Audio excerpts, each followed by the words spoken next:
Hey,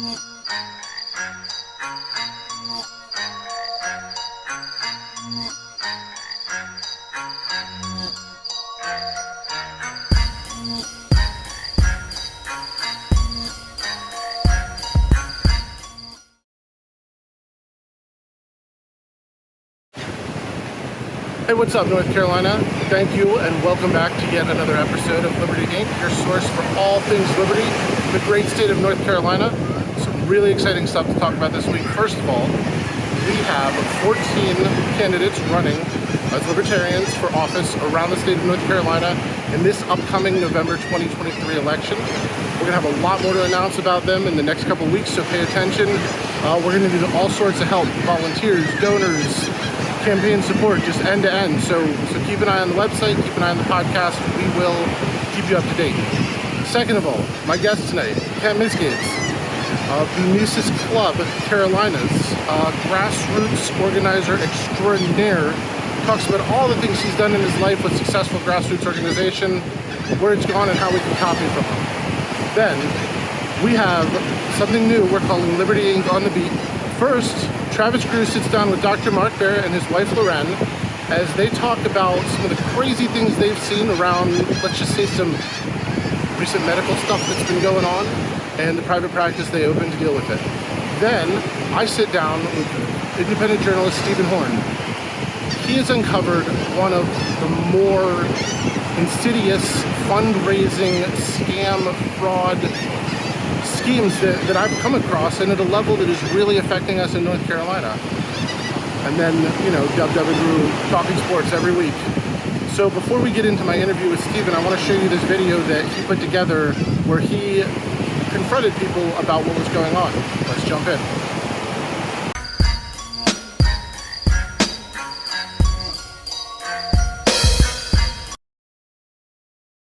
I haven't made $26,000. I'm retired and on a limited income. There's absolutely no way I could afford to make those type of contributions.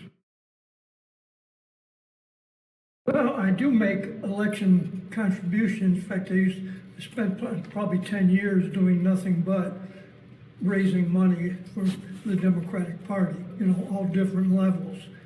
So I'm very familiar with it. I'm not one of the wealthy contributors that the Republican Party has, so I have to be selective with the contribution that I do make. Put it this way, last year I made over $3,000 worth of contributions. The data I have here from the FEC says between 2021 and 2022, there's over $26,000 of donations in your name. Not for me. No, I haven't made $26,000. So I have a list of some of the committee names. What about the Progressive Turnout Project? I've given a little bit. That was a major one to say. It's just going to depend on what it all adds up to. Stop Republicans. Again, that should be a small, I have given some there. Those two alone is adding up to $4,500. The most is through Act Blue, which is $15,000. That's the highest one. National Democratic Training Committee PAC. Again, that's a smaller donation. I don't know where they're getting those figures from. They have not been credited or charged to me. You would probably notice if there was $15,000 missing from your account that you hadn't given. Yeah. So this is not money that came from you.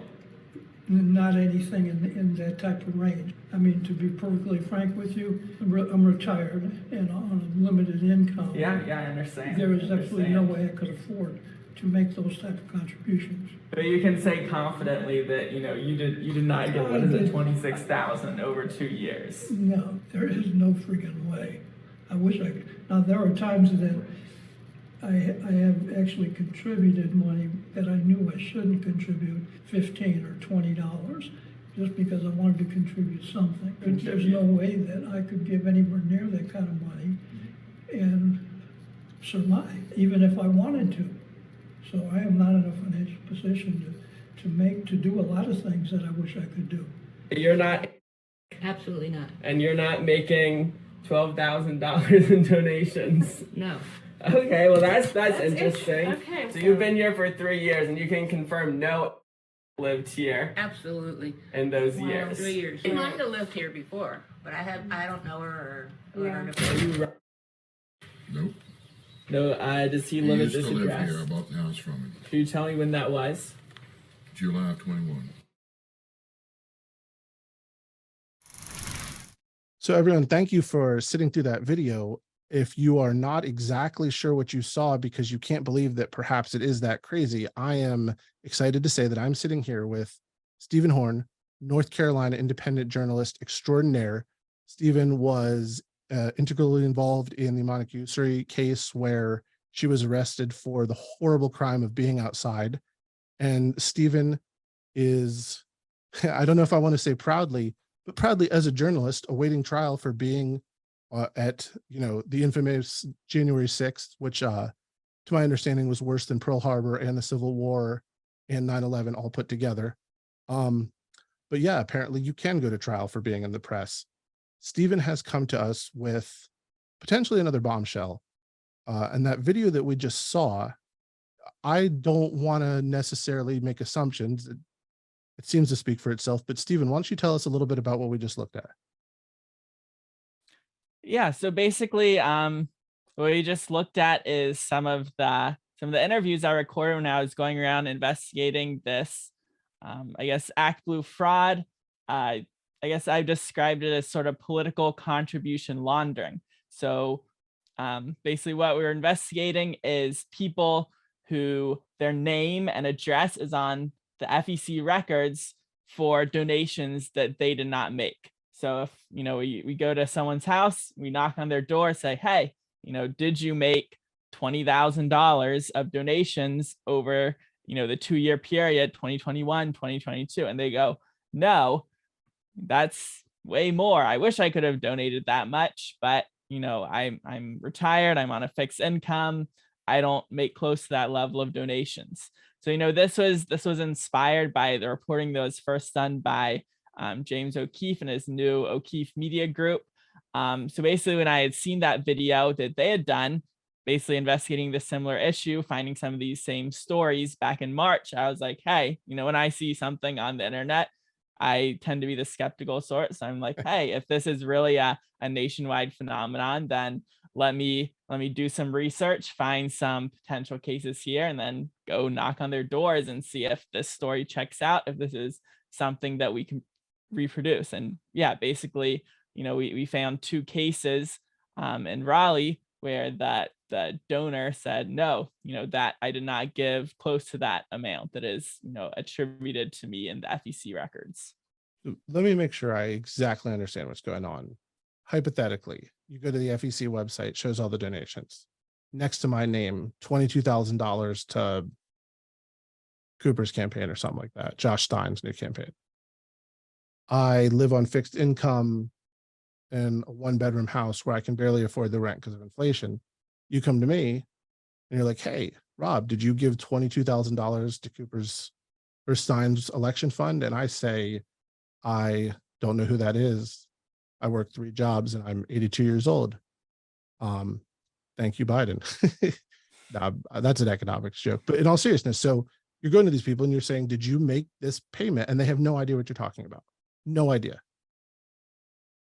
Yeah, so that's pretty close. Now, I think what we're seeing is that it's not one large lump sum payment. It's spread out over, hundreds, thousands of donations. So some of what we're seeing in the records is some of them were repeat donations attributed to the same person, right?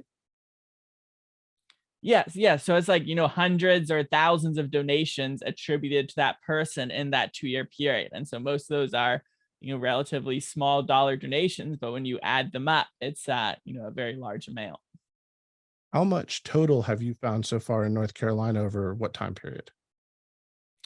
Yeah, so we were specifically looking at the 21, 22, 2021, 2022 time period, that 2-year time period for all the people we spoke to, just for consistency.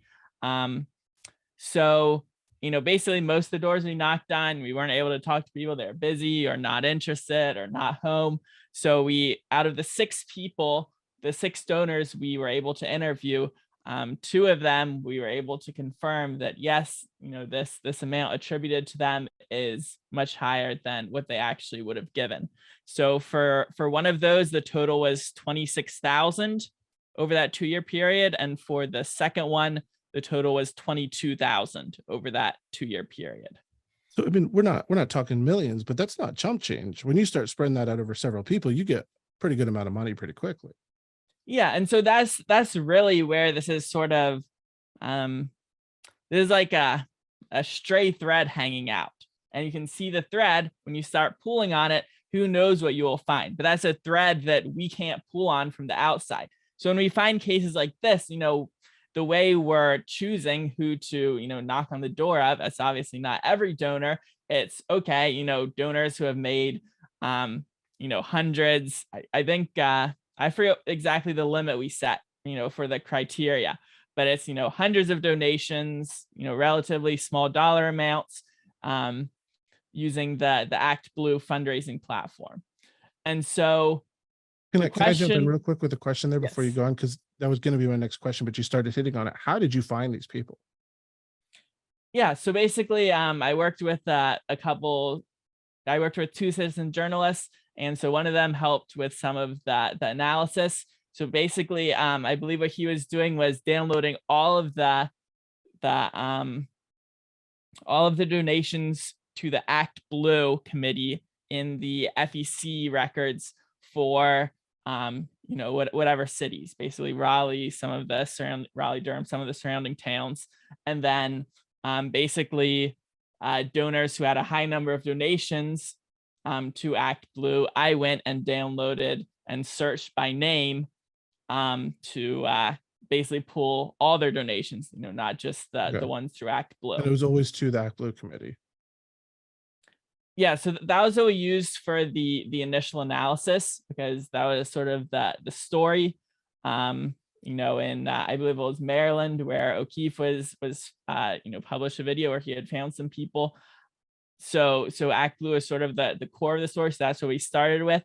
But I think that the individual who had $26,000 of donations attributed to him, I believe only 15 or 16,000 of those were through Act Blue.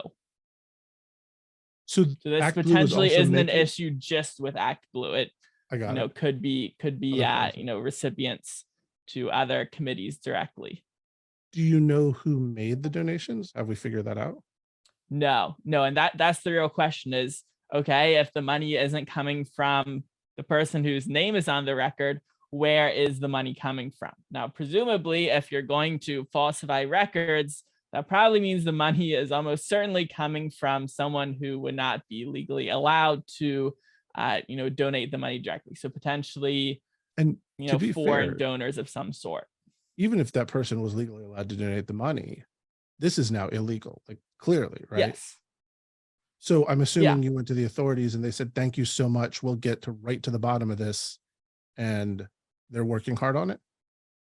Yeah, I mean, so we are following on to this story that had, previously been reported on in other places. So, by the time we got around to it, I believe Marco Rubio had already sent a letter to the FEC being like, hey, this is concerning. Are you looking into this? And the FEC responded basically, no, we don't really have any requirements for, the security of online payment processing for something like Act Blue to ensure that whoever's name is being put on is actually the one giving the money. So that's sort of the question there is, if there is this amount of money where a fraudulent name and address is being put on it, the question is, what level is this happening at? Is this, using like stolen credit cards and they're tricking Act Blue, or is Act Blue in on the whole thing and basically knowingly being complicit in laundering these funds? So that's really the question. I don't think that's something that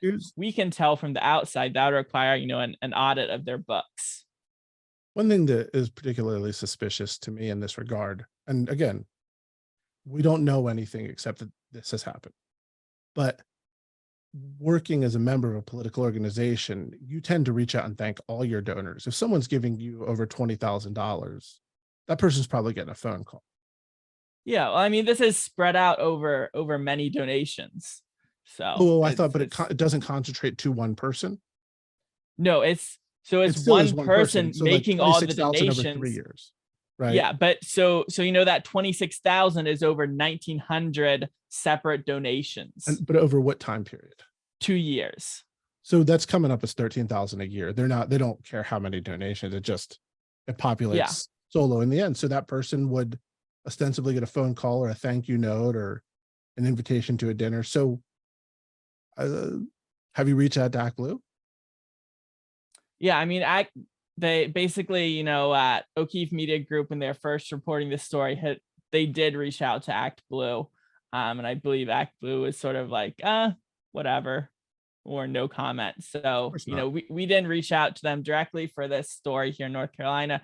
They're just sort of, you know, following on with the story that was already being reported in cities across the nation. But then we're called like white nationalist terrorists or something if we say that maybe we should question election integrity sometimes. Stephen, thank you so much for what you do. And seriously, thank you for being brave, because I mean, you're probably fine if we're being realistic, but you are stepping into a world where bad things happen. Like you kick over the wrong stone and a whole lot of snakes come rushing out of it.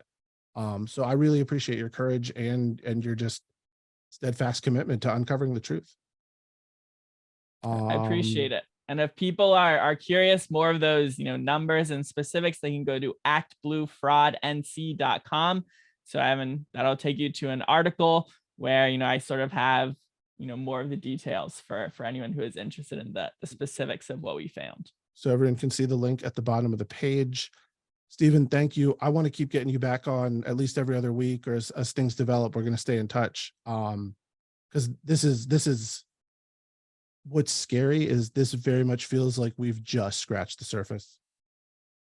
Yeah, because I mean, that was another thing I was going to point out, is that we are only able to identify these individuals because there is such a high, you know, number of donations. But if, for instance, you know, 10% of the donations attributed to you are fraudulent in the FEC records, who is actually searching their name in the FEC records and then checking their credit card statement to make sure that every single one? So we really don't have a good idea of the scale of this, because if they were doing it a little more intelligently, it would be, you know, much easier to fly under the radar instead of, you know, a relatively sizable amount with one person. If it's spread out over 100 people, you know, how are you going to detect that?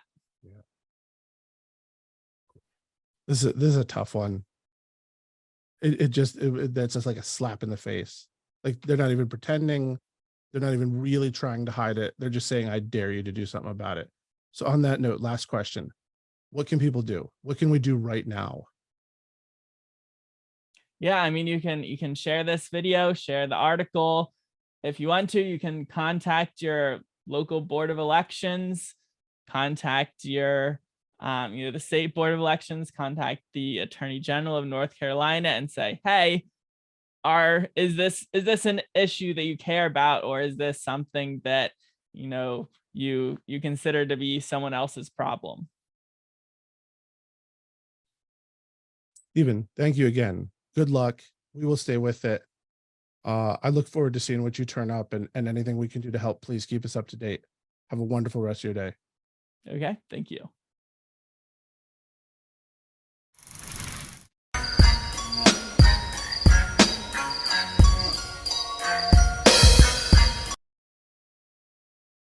Hi, everybody.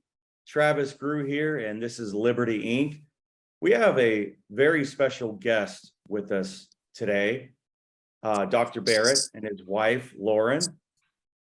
And we had some really good conversations the other day about what is medical freedom, why medical freedom is important. And a lot of people talk about it like they want it in their lives, and it's the direction that we want to go in as libertarians. But let me tell you, this couple is living it. They're doing it, and we're going to hear their story, and we're going to find out how medical freedom can be applied in real life situations. And so basically, I want to introduce you to Dr. Mark Barrett and his wife, Lorén. Would you like to start and introduce yourself a little bit and talk about who you are and where you live and whatnot? You go ahead, hon. Okay. Hi, I'm Lorén Barrett, and I live in Hickory, North Carolina. And Mark and I met at our 30-year high school reunion and fell in love, got married in 2021. Oh, that's so cute. Yeah, it's been a whirlwind. It's been a ride for sure. Yeah. And yeah, I'm just settling into being a stepmother and just trying to be a good supportive wife and just doing everything I can to just support Mark. And I guess I'm a cheerleader more than anything. I try to be a cheerleader. Man, I tell you what, that's a lot of times what we need as our spouse or our partner is just someone in our corner cheering for us, because I know it just makes you feel stronger and it makes you feel like you've got somebody you can confide in. And so that role right there is a big deal, and it's a rarity actually. So people overlook the whole cheerleader supportive partner. They really do. I think we all could really benefit from that. So how is Hickory, and how did you end up in Hickory? Well, you want to go ahead, or do you want me to go ahead? Well, I feel like I need to introduce you a little bit. Yeah, go ahead. But think about Mark, things to know about Mark Barrett is that he's the guy that it's hard not to like Mark. It's hard not to love Mark. He became a pediatrician 23 years ago, hun? 23, And 20. yeah, and he served in the United States Navy as a lieutenant commander. And he raised 3 beautiful children, 2 of which are still 15. And he's, I think the thing I could say about Mark that's so special is something my sister said. She said he's the most genuine guy I know. And I think that kind of says it all. He's not arrogant. Before I met Mark, I used to really not trust doctors so much, even though my father was a doctor. My father was an amazing doctor. Mm-hmm. But as you get older, people have experiences with doctors. And sometimes when a patient has a chronic problem, they begin to not trust doctors so much. And then when I met Mark, the first thing I noticed about him was he was not arrogant at all. Right? He treats everyone with respect, and he's just genuine. That's all I can say is he is who he is. I've never heard him lie. Our entire relationship, he's stone cold honest. You'll get the truth no matter what. He just has a lot of qualities, a lot of virtues that are hard to come by these days. Right. So all that being said, let me introduce who I think is the best pediatrician in North Carolina, my husband, Dr. Mark Barrett. Welcome, Dr. Barrett. Thank you. That's quite an intro. That's gonna be hard to follow. Yeah. So I came to North Carolina, I guess, in 2011, and I had previously been in Memphis, Tennessee for about 9 years, and 3 years in the Navy before that, as Lorén mentioned. And it's been, so I guess that's about 24 years now. It's hard to believe it's been that long, but and it's been a great ride, and pediatrics has been wonderful. My father was a pediatrician. He was a pediatric infectious disease specialist. So we moved from Houston, Texas to Memphis when I was about 9, Memphis, Tennessee. And after that, I told myself I wasn't going to do medicine. It was maybe one of those things where you're like, I don't want to do exactly what my father did. But after 2 years in college, I came home that one day. I'll never forget. I told my father, I said, I was originally a banking and finance major. And I told him, I said, hey, Dad, I changed my major. He goes, what'd you change it to? And I said, pre-med. And I thought he was going to have a heart attack initially, but he thought it was great. And he's been so supportive ever since then. And it's been a great ride. But I think probably over the last 3 years, as a lot of us have seen, is healthcare has just really been completely turned upside down for everyone, patients and doctors. I think we kind of lost focus on what we as physicians did when we graduated from medical school. We took that Hippocratic oath, and the main phrase in the Hippocratic oath is to do no harm. And so that's been sort of under the microscope, I would say, probably for at least the last 3 years. And I've learned a lot in that process. I've learned a lot about other doctors. I've learned a lot about patients and for me being a pediatrician, the parents and their trust or probably now distrust in the system. And it's hard not to blame them. And I think the physicians in the healthcare field have a ways to go before we're able to earn back the trust of the patients as a whole. And I think, the pandemic, as you've seen, has been pretty hard on everybody. Right. So We had a previous discussion, and you've seen some things and you've made some changes. And can you elaborate on that a little bit on why you decided to start your own practice and leave a traditional style? yeah, sure can. I over the tail end of during the pandemic, I saw two patients get myocarditis. Two teenagers get myocarditis from the COVID shot within 7 days, and that was backed up by the emergency room and the cardiologist.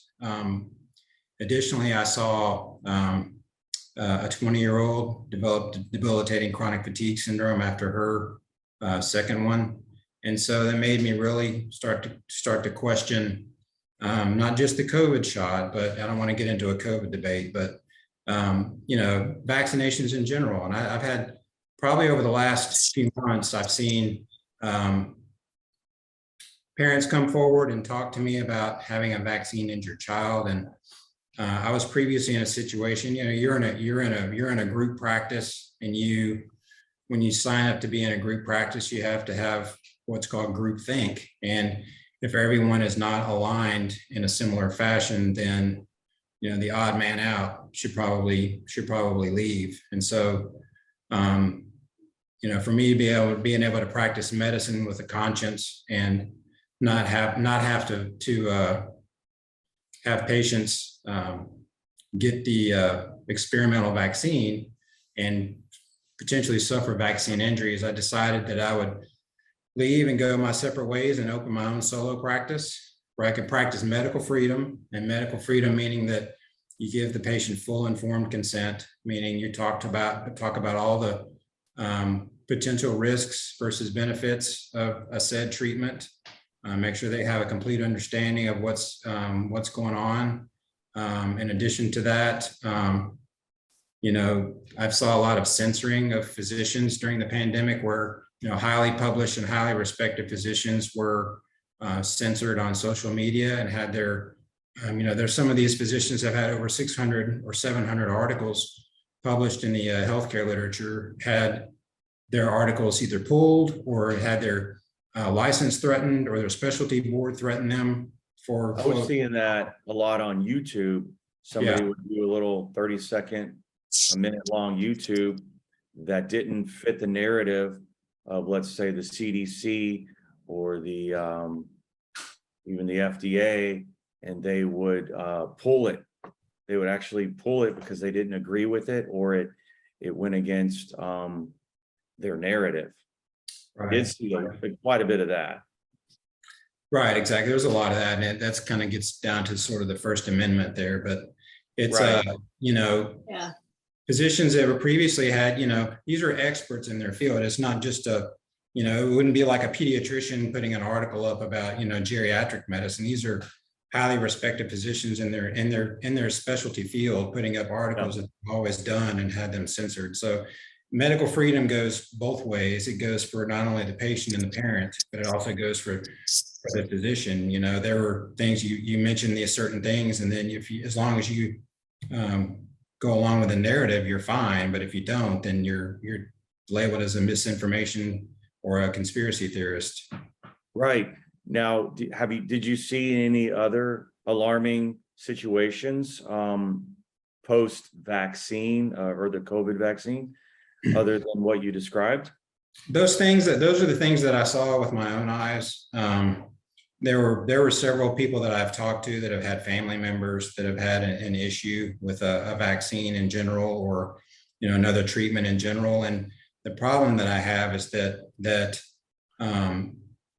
and especially in pediatrics, parents are not given much in the way of freedom as far as, let's say, for example, you had an older child who, when they went through a specific treatment or immunization at a certain age, they had a problem within a few days of that treatment. And then it comes time for their younger child to go through the same sort of treatment or vaccination at a certain age, at that same age.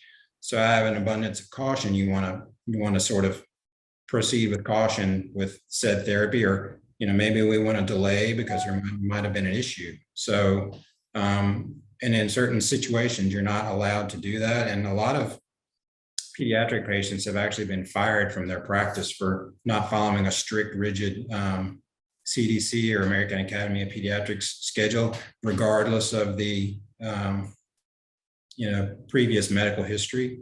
So, and I think that's completely wrong to mandate any type of vaccine, even for your kids. I mean, if you choose not to vaccinate your kids, that should be on the parents.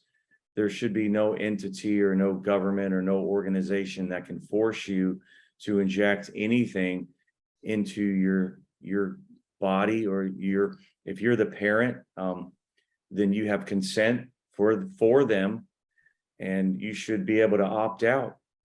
Right. Whether Right. it's good or bad or indifferent, it still should be your choice.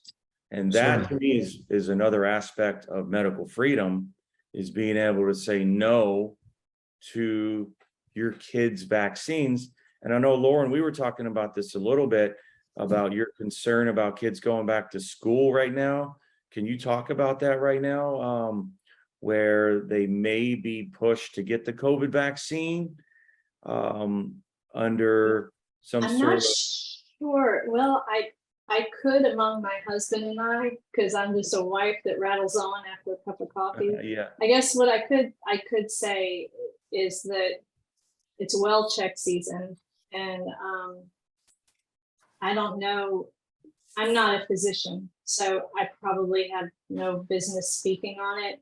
But if I had birth children, and I had children going into well checks, a lot of the mothers that I have spoken to are afraid to get their well checks, because after what they have learned about the COVID vaccine, the Pfizer vaccine in particular, and Moderna, just name one. After what they've learned about it, after reading VAERS reports and reading Dr. Peter McCullough's reports, and after reading Dr. Robert Malone, the inventor of mRNA technology, after reading what he's written about the vaccine. And Mark, what's the name of that report that Dr. McCullough just put out? The Lancet report. The Lancet report that was, the Lancet report that was getting hundreds of downloads per hour. The Lancet yanked it. It was the report of the autopsies.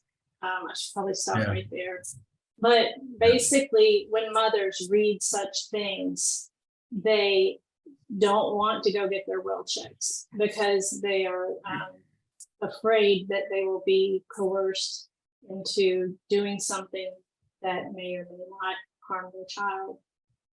Yeah, But that's me speaking as a stepmother, not me speaking exactly as a right. medical. And I'm not speaking for Mark either. Right. No, that's a valid concern. And I'm also a parent. People ask me all the time, are you an anti-vaxxer? And I say, no, I'm anti-mandate. Exactly. I should be able to have a choice, yes or no. You cannot question my my consent. It's more powerful Exactly. than your laws, because your laws are bunk and fake and made up in a day, and they can change in a day. So your consent is actually more valuable than anything. And they've taken that away in a roundabout kind of way. And also, I'm not a lawyer, I'm not a scientist, I'm not a doctor, but I do have consent and I do have a brain and I can think for myself, and everybody should be able to do that and read for themselves. And like you said, the First Amendment issue, even if it's wrong, you have no right to pull someone's idea offline just because you disagree with it. It should be out there floating around, even if it's way off in left field or it's dead on center. What are you scared of? Why are you trying to pull somebody's scientific research? Right. Yeah. Science is meant to be. Science is meant to be challenged. It's meant to be off sometimes. It's meant to be I don't even know, questioned. It's interesting because I just Googled the words medical freedom in case I got tongue tied and had nothing to say. And the first article that came up when I did a Google search on Safari is an article from February 25th, 2021. And the name of the article is America's Deadly Flirtation with Anti-Science and the Medical Freedom Movement. And it's things like that that kind of boil my blood. Right. And from what I learned, science always began with a question. It was always a proposed question. Am I wrong? To me, it was always you had a hypothesis. And then the goal of science was to prove that hypothesis true or untrue. So to use words with like deadly flirtation, I don't know how they're trying to make the First Amendment salacious. So they're flirting with mandates. You know what I mean? Right. Yeah, they're flirting with your consent, and they're flirting with your rights being taken away. So doctor, you have a new practice. Right. Tell us about that, and how is it different, and do you enjoy it? And you're in control now. Now we can smile. Yeah. That's something to smile about. Yeah, this new practice is fantastic. It's I've never felt more free in my whole life, actually. It's a direct primary care practice, or DPC, which is, some people may be unfamiliar with the term, but direct primary care, it's kind of like going back to the 80s. It's kind of the way medicine used to be, where you just fee for service. You just pay for your bill for the visit that day, and then you move along. But what it offers is, number one, we don't rely upon someone's insurance for the payment for all their visits. And we see patients with insurance. You can see patients with Medicaid. We can see patients that have no insurance. It's just there's just a monthly fee, which gives people unlimited visits. And in my case, in each direct primary care practices can be slightly different. Mine is in such a way, and it's you basically get 24/7 access to my personal cell phone number, unlimited visits of all types, would include telehealth, office visits, well checks, text messages, phone calls in the middle of the night, in addition to home visits, depending on their location. All of that comes with the monthly fee, and there's no extra charges for visits. Except for home visits, depending on their location, I do charge a small fee for gas if they live far away. But outside of that, everything is included. The beauty of it is that patients can come, if they come 100 times in a month, it's the same price. If they come once a year, it's the same price. That's beautiful. It's great. It's so great. Of also medical freedom is medical transparency and billing transparency. And a lot of times these big hospital networks will hit you with a bill that you had no idea it went to this doctor or this scientist or this pathologist, and you're getting bills after bills after bills, right? That they never told you about. So like if you go to buy anything at the store, they'll typically tell you how much does something cost. and you can either choose to buy that for that cost or move on and buy something else. Right. And so billing transparency is a big deal, especially with big hospital networks. Sure I is. believe that they're really scamming people, and people are scared to go to the doctor because they don't know what kind of bills they're going to get 2 months, 3 months down the road when they finally get billed from another doctor's office because they couldn't do the procedure. Right. And so that's a major concern here in North Carolina, where a lot of these big giant hospital networks own and control everything. Yeah. And Yeah. we Right. want to get rid of certificate of need laws. How do you feel about certificate of need laws where you have to ask permission from daddy government because there's already a hospital within a certain distance from you that already has like an MRI machine or a CAT scan machine? So you're not allowed to purchase one, even though you could offer that service at a better price, but you're not allowed to because of con laws. Yeah, I mean, we're in a free market society, at least I thought we were. That We're supposed to be, right, ideally, it would be the best, right, but we're not. right. I mean, in a free market society, competition is good, right? And if someone has the expertise and the wherewithal to offer the same service as someone that already has it down the street, then I don't see why that should be forbidden. And it's kind of like with my services too. The doctor's office down the street may have a different fee schedule, or they may have a certain fee structure. But for me, my services, we offer transparency with what we charge. We only charge the fee, and we get discounted fees for lab work and x-rays, and if the patient has insurance, they would still use that for referrals or blood work or any other thing like that. So it's really good. It kind of gives you a throwback to the old way it used to be. And the visits are not rushed.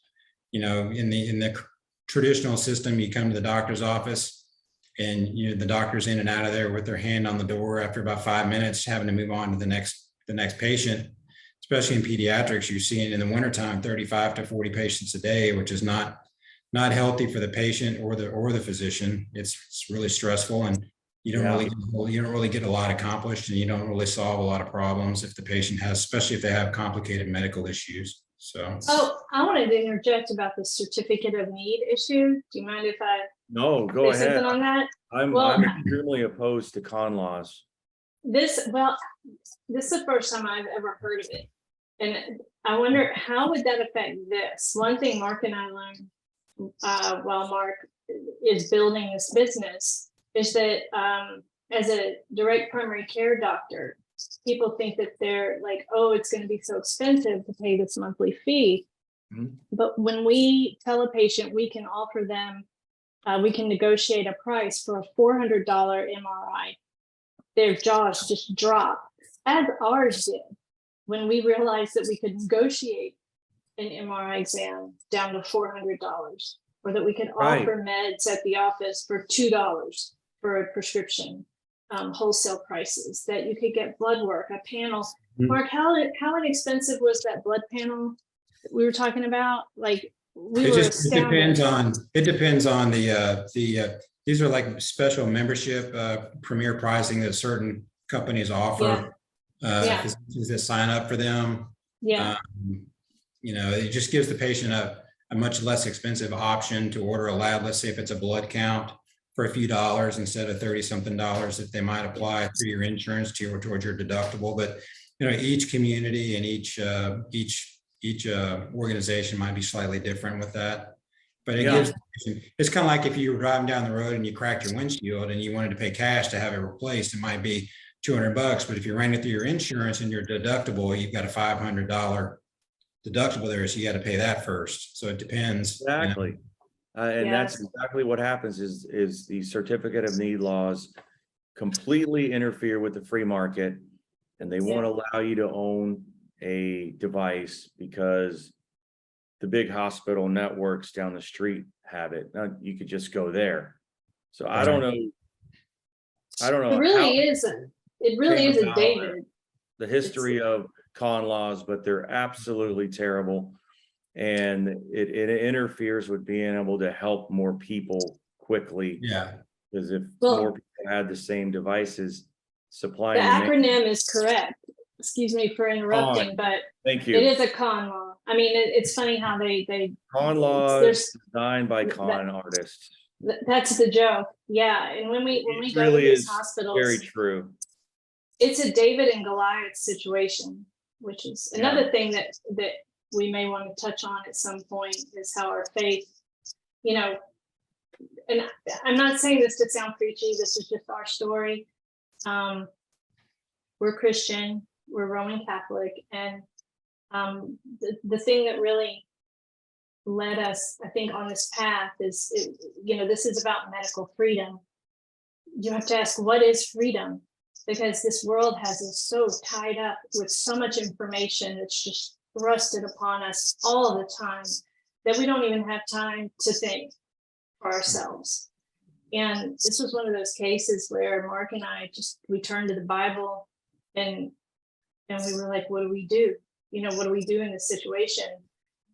Because let me tell you, we sleep at night, even though times are lean, we sleep at night because all we had to do was follow what the good book says and follow our conscience according to what the good book says. And I'm not saying that that's right for everyone, but in our world, it's right. No, And I get right it. is This is a right. verse that Yeah. literally And says it was for freedom that you were set free, for that very Right. purpose. And I subscribe to that as well. So And even if your listeners are atheists, I've had my own personal experience with thinking I was free, but not being free at all.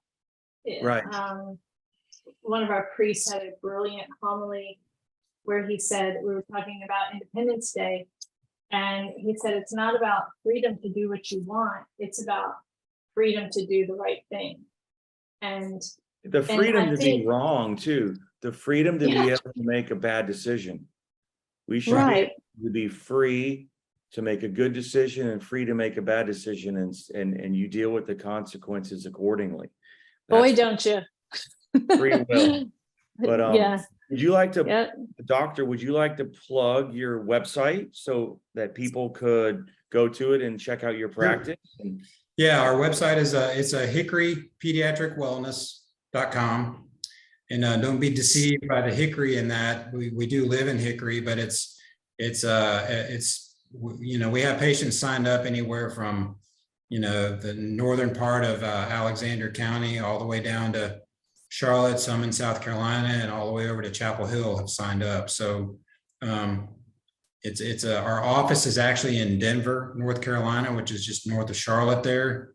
But it's accessible within 30 to 40 minutes for most all the communities. And it's hickorypediatricwellness.com.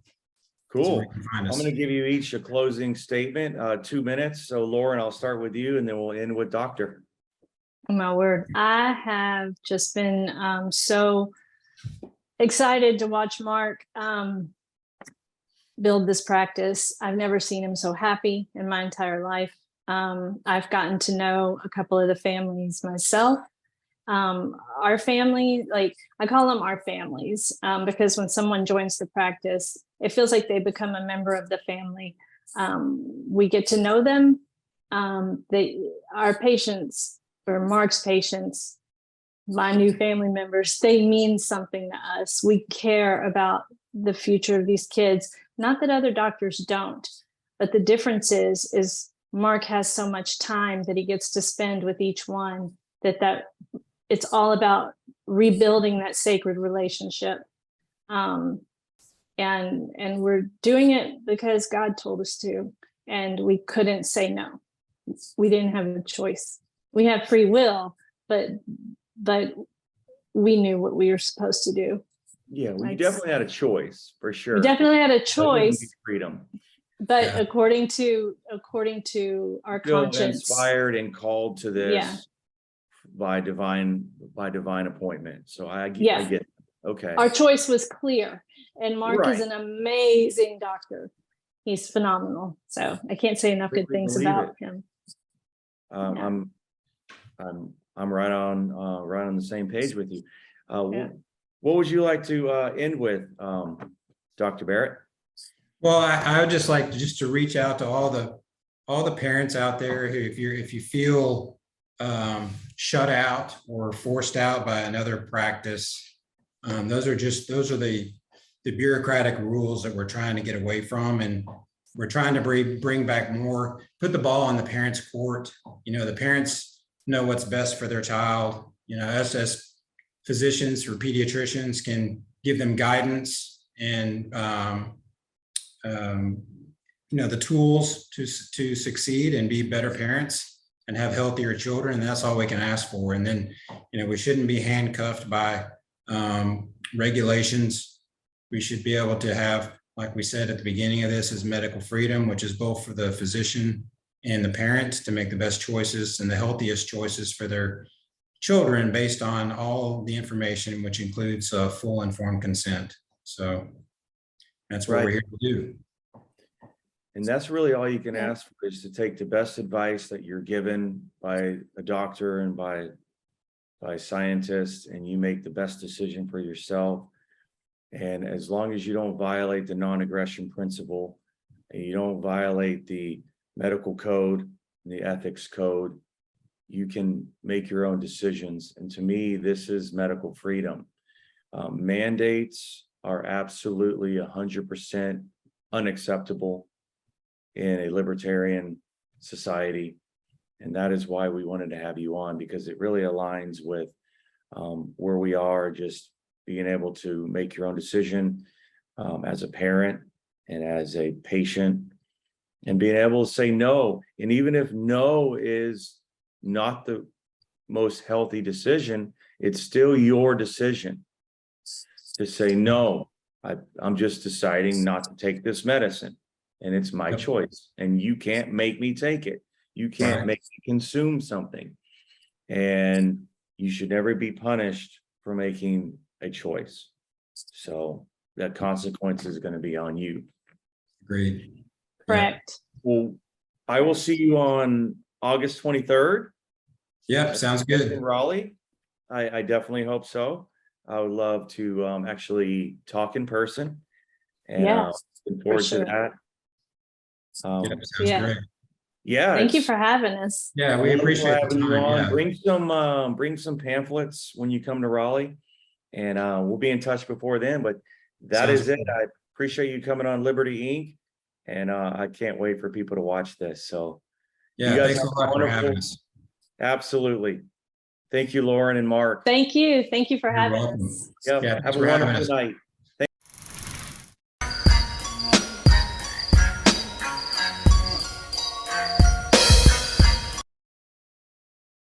So hello, and thank you for coming to the guest portion of Liberty Inc., your source for all things Liberty in North Carolina. Tonight, we will be talking grassroots organization with the great Kent Misegades of the Mises Club and so many other things.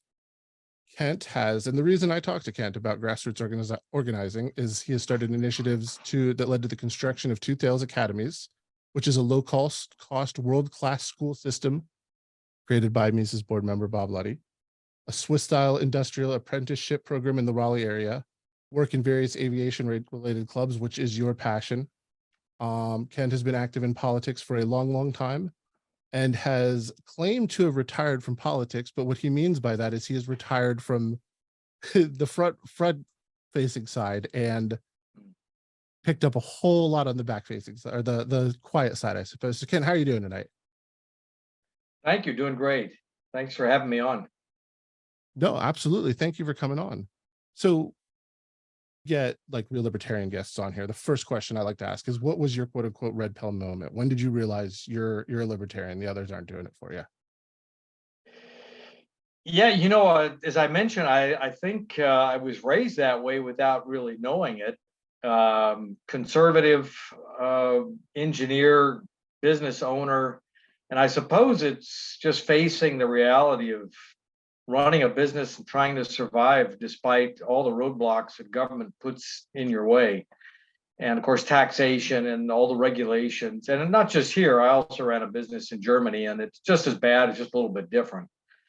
And, I wouldn't necessarily say it's when I first heard Ron Paul, but I would just say that, the more I heard Ron Paul and others like him, and eventually the Mises Institute, the more I realized that, yeah, maybe I am a libertarian / Misesian. We certainly like to hear that here, but both the Rod Paul part and the gosh, I really am a libertarian part. Yeah. So you talked about the Mises Institute, and you run the Mises Club here in the Carolinas. You want to talk about that? Yeah, thank you.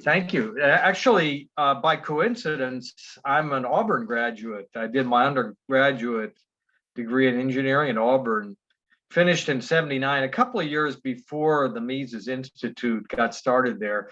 And ironically, we studied about Mises, but a different one, Richard von Mises, which is the brother of Ludwig and quite famous in the area of engineering, and especially in my area of expertise in aerodynamics. And so I knew about him long before I had heard of Ludwig. My wife and I started listening to economics broadcasts. I think we stumbled somewhere along the line across Thomas Sewell and Walter E. Williams, like so many people did, and then progressed on to just studying their works, and also Milton Friedman. And, I guess all paths eventually take you to Austrian economics, and Austrian economics, of course, is very closely tied to all libertarians. rational paths. There's a fantasy world that takes you to Keynesian economics. Yeah, that's true. Yeah, Keynesianism never made any sense to me. To me, it's robbing Peter to pay Paul. And having lived and worked in Europe for 10 years, where so many people actually believe that stuff, and even seeing the effects. My wife's from Germany, and her family, lost property and lives and everything through the war, and even prior to the war. So, that brings it really close to home. So I guess that's kind of how we eventually ended up interested in the Mises Institute, and I've attended a couple of the conferences down there. And we always felt that the information that these people put out is terrific. Not just them, there's others. But we always felt what was missing was sort of what we call an industry, a user group or a user club. So people actually take a product or take an idea and then use it in their daily lives. And we always felt like that was kind of the missing link. And it was really my wife that's always said, well, she always liked the Inklings from C.S. Lewis, and also the Junta group from Ben Franklin. Said, gosh, there's got to be other people out there like us. Why don't we just see if we can start one? And thankfully, the Mises Institute gave it their blessing, and that's all we needed to know. Because we've been involved in starting businesses and apprenticeship programs and private schools and things like that. So the mechanics of actually creating something amongst grassroots supporters, we knew how to do that. And it really took off. We thought if we could get 20 or 30 people like us, we'd be thrilled. We're over 250 now in a 5-state area. And it's just been really exciting to see it all evolved. And since you're of course a big Ron Paul fan, you'd be pleased to know how many of the members of our club have worked on various Ron Paul campaigns, have attended his conferences, write for him, and even been in his home for his receptions that he puts on his home. So it's a really interesting sort of a convergence of various aspects of libertarianism and free market economics. So I got to go to the last event in South Carolina. Unfortunately, because there's another event. So this is recording, but this will actually be released during the event. And I would have loved to make it, but we had a vacation booked. But there were a whole lot of people there. And it was really well done. There were really interesting speeches, really informative, engaging. It wasn't contrived at all. I left with some contacts, and one of the people in the group, Jared Wall, actually, I took his speech and ran it in the newsletter that month. So Yeah, Jared's one of Oh, yeah, our go ahead, real stars in this. You know, he's done some tremendous work. He's now writing for a couple of the major blogs, including Mises Institute, and just doing some really neat work. So two things I want to follow up on. One, I love hearing people say Walter Williams when they're talking economics. Yeah. He's my biggest influence. Believe it or not, I went to college when he was teaching at George Mason. So I was there and I got to meet him a bunch of times. I was majoring in poetry, not into economics, had no idea who he was. And he sort of learning about him reversed that. Yeah, he is. We still love to watch videos of him and Thomas Sowell. And in fact, you know, Amazing. the way we learned about him was listening to the Rush Limbaugh show, and often one or the other, especially Walter Williams, would sub for him, and invariably one of his guests would be Thomas Sowell. And we discovered them and read, gosh, so many of their books. You know, and I'm from Alabama, and so you know, it's especially. He broached so many topics about the reality of growing up in the 1950s and 60s in the Deep South for whites and for blacks that agreed with what, you know, I had observed and was so contrary to all the garbage that they teach in schools and through the media. And so, you know, it was just a breath of fresh air to hear him come out and say things that much of my generation from the South knew to be true. One of the things that I like the most about with Walter Williams and Thomas Sowell is that, I mean, they're brilliant. They're smarter than I could ever dream of being, but they can convey the message. They're such good communicators. Yes. It is so accessible. Yes. Yes. You know how Thomas Sowell described that too, about being a writer. You know, someone once asked him, how do you become such a great writer? And he said, well, I started out as a really bad writer and I just kept at it. That's kind of how you do it. That's right. Well, I was going to say that when you read like Robert Reich, or who's the other one, The Economist, he just recently tweeted that if you take out housing, food, fuel, and transportation, then inflation's not rising. Oh, so if we're not living inflation, I can't think of it. I'll put the tweet up on the screen, but I find that Keynesian economists are inaccessible, not because of a lack or some degree of writing skill, but just because their ideas are so ridiculous. It's sort of like word circles to get where they're going. It's true, you know, and I think that's the great appeal of Austrian economics. And, you know, I really see libertarian philosophy is intrinsically connected, of course, to Austrian economics.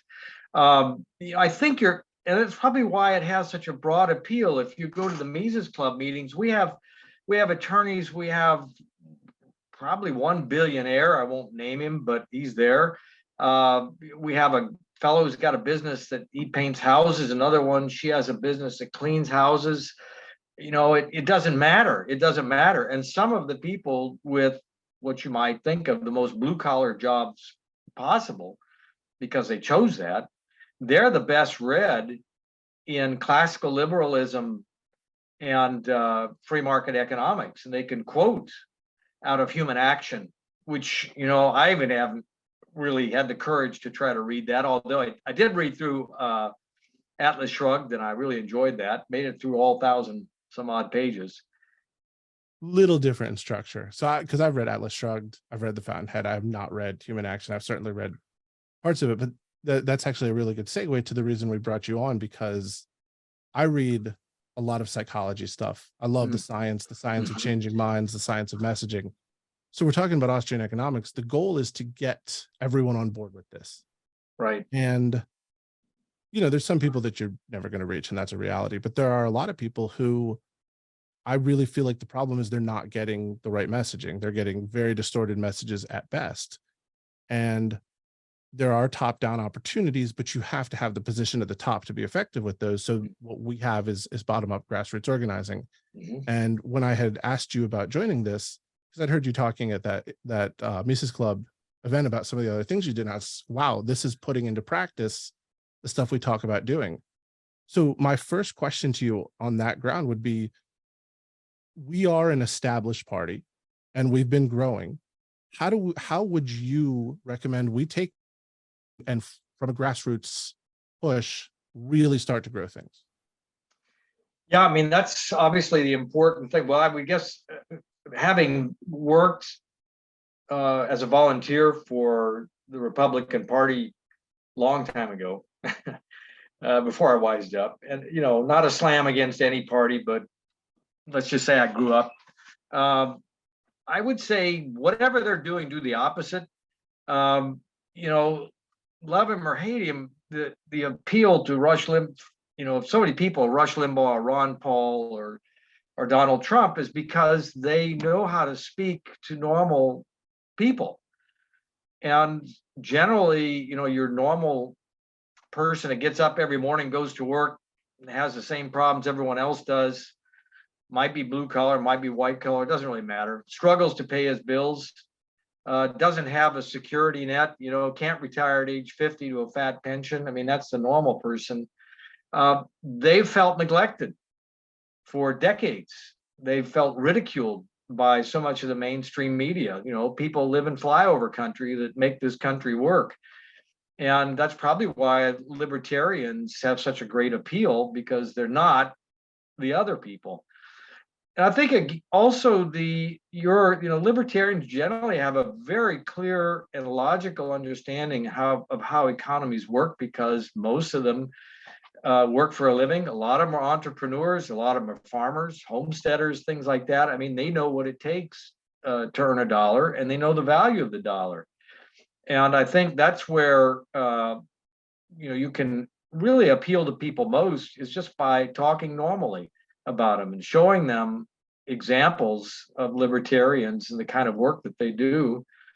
And just get out there, especially amongst all these new groups that are out there. I think of homesteaders, not that all homesteaders are libertarians, but a whole lot of them are. Yeah, even if they don't know they are, it's hard not to be It's at true. some level.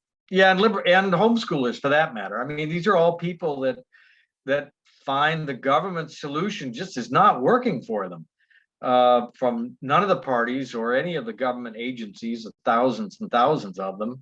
And so they take their life into their own hands. It takes a lot of courage to do that. And I think that's probably where libertarian message is a very good one. So I would tend to agree. One of the most powerful arguments I think you can make for a libertarian decentralized approach is that, sure, there are things that arguably the federal government could do well, like national security, having a military force that can protect our borders. I can understand that argument. But when you're talking about economic policy and you want something that's put out from DC, and you're going to assume that what's right for San Francisco is the same thing that's right for the Outer Banks, North Carolina, what you're doing is condemning them both to suffer the worst outcomes of whatever policy you enforce. On the decentralized note, though, the more focused on a locality it becomes, the more important it becomes that we're making connections. And that's what I loved about your club. The politics were there, the economics were there. Yeah, it's Bitcoin conversations, lots of things going on, but you had good food coming in, you had coolers where people could grab drinks, there were books on the back, just got to meet people.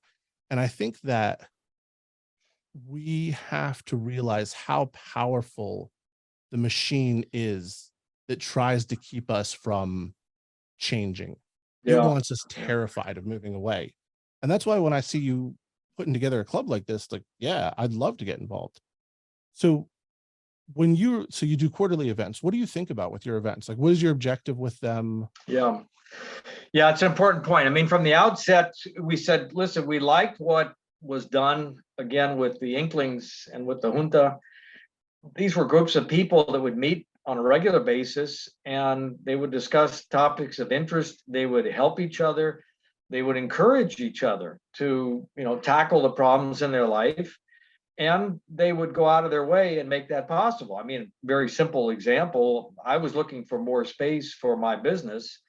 And the very first meeting, we met a woman who just moved here from Florida. She has her own business, and she was able to buy a couple of buildings. She had extra space. She said, well, why don't you just lease space for me? And it's turned out to be just perfect. And I've been able to help her with some things. It enabled me to move into a direction I didn't think I was going to be able to do for a while yet. So, I mean, that's one of the tangible results that have come out of this. Really important, though, in setting this up, one thing that we knew was we didn't want to be political. I'd say probably most of the people in our club are, I call them post-political. You know, we've tried, we've worked with the political system, we've worked with candidates, we've tried to reform, especially the schools when our kids were in schools, and at a certain point in time, we just decided, this is not going to happen. Or all I'm doing is helping to make some career politician wealthy who forgets me once the campaign's over. And it's really remarkable how little we talk about politics at these meetings. It's probably one of the reasons it's so refreshing. We also knew that we didn't want to set up a giant organization. We didn't even want to register it as, a nonprofit. One of the reasons for that is we didn't want to be registered with the government. You don't have to be. We don't have any income. Wait, hold on, Kent, I got to stop you. Yeah. You mean you wanted to have a club of people hanging out, getting together and having a good time, and you didn't want to register it with the government? Kent. Yeah, I know.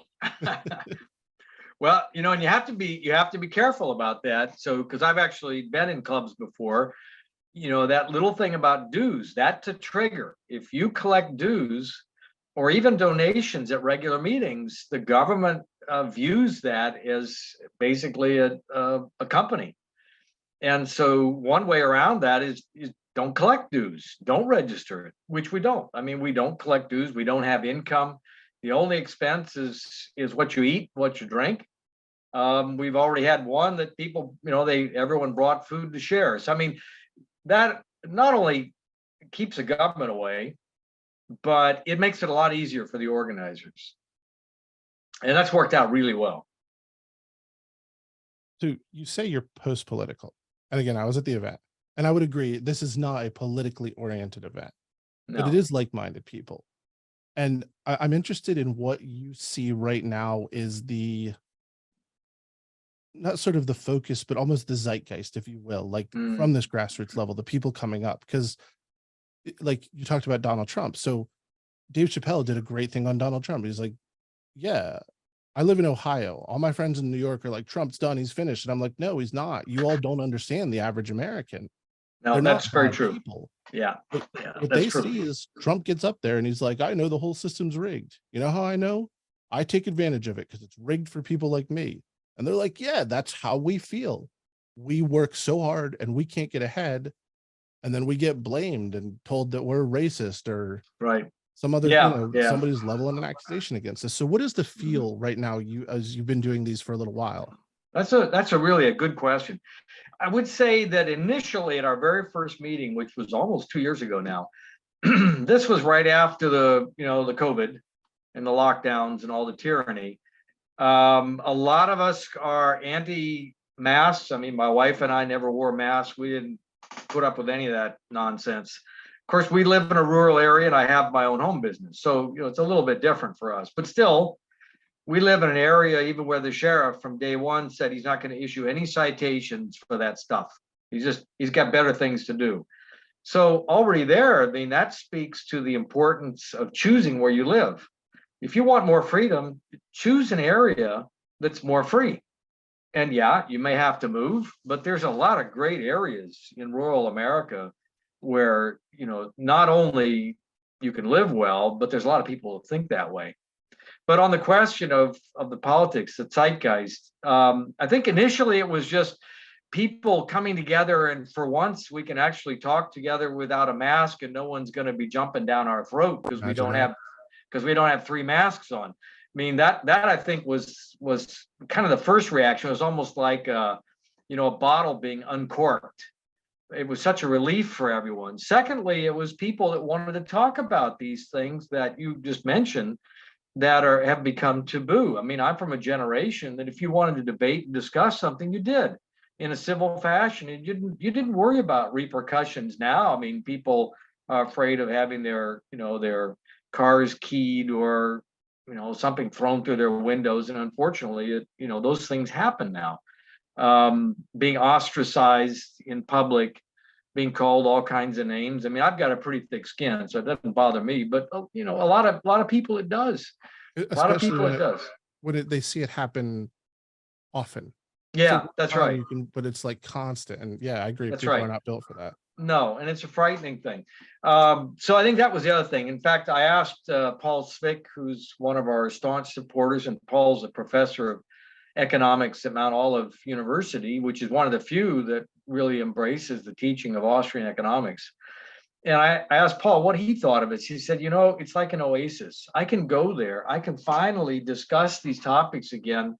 And people have, you know, a one-on-one discussion of ideas and exchange of ideas, which, you know, unfortunately, I think, you know, the generation of my children, they were taught it by us, but for various reasons, they just don't do it anymore. You get my wife and I say, if we touch on a topic they don't want to discuss, we get the zombie look.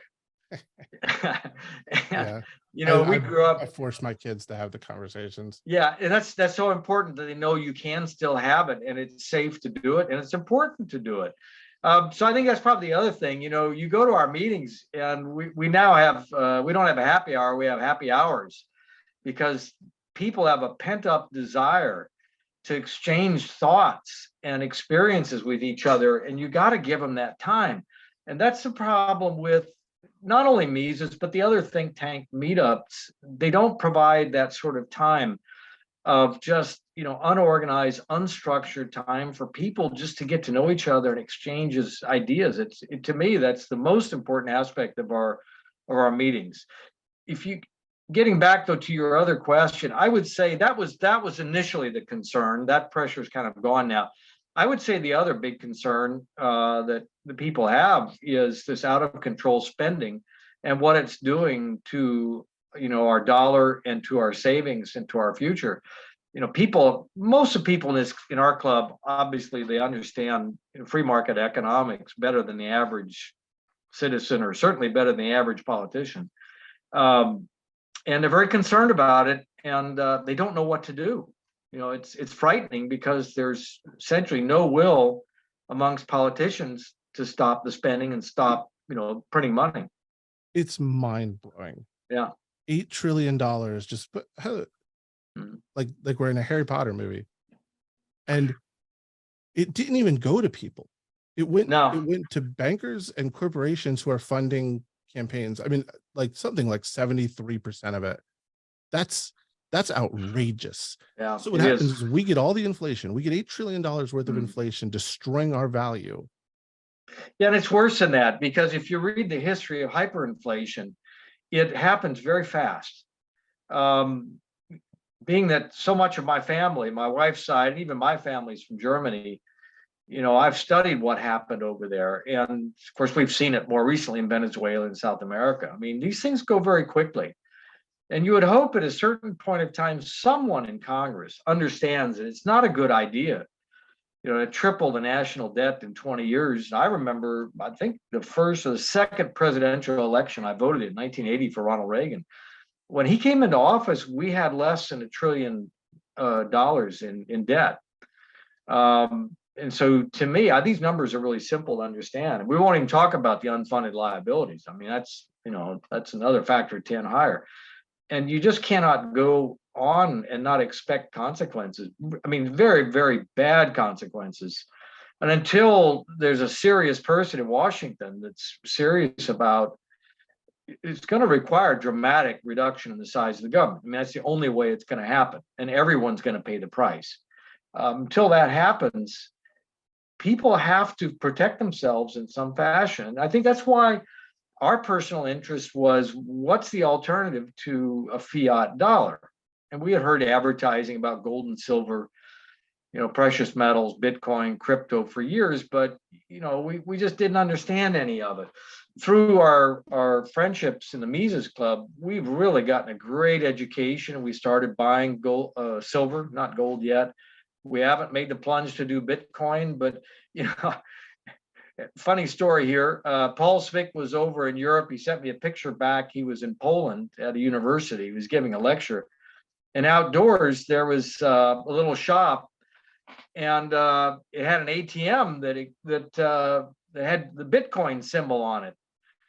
And I said, wow, this is amazing. When are we going to get this in the US?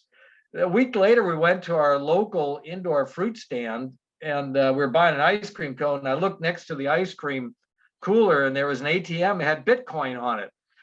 And I said, yeah, you could buy Bitcoin there, or you could use your Bitcoin account to get dollars and pay for an ice cream cone. And it was like, you know, a deer in the headlight moment for me. It's like, all right, I got to take this more seriously. This is for real. And, you know, if you can use Bitcoin to buy an ice cream cone or a bag of apples, then, you know, maybe we ought to be looking at this more seriously. And that's why I really wanted to make the topic of this upcoming meetup in Banner Elk on precious metal. We've already done Bitcoin, and we were fortunate through connections to be able to invite Franklin Sanders and his sons to come and be our keynote speakers. Of course, they're quite famous in the area of precious metals. So long-winded answer to your question, but I hope that it kind of it's a gives you really feel good for answer. it. And so if it's okay with you, I want to bring a couple more people on for the panel discussion. But I had one more question for you before we close. Yeah. So one thing about libertarians is we love to argue, and certainly even within that group of like-minded people, there were a lot of disagreements on specific items.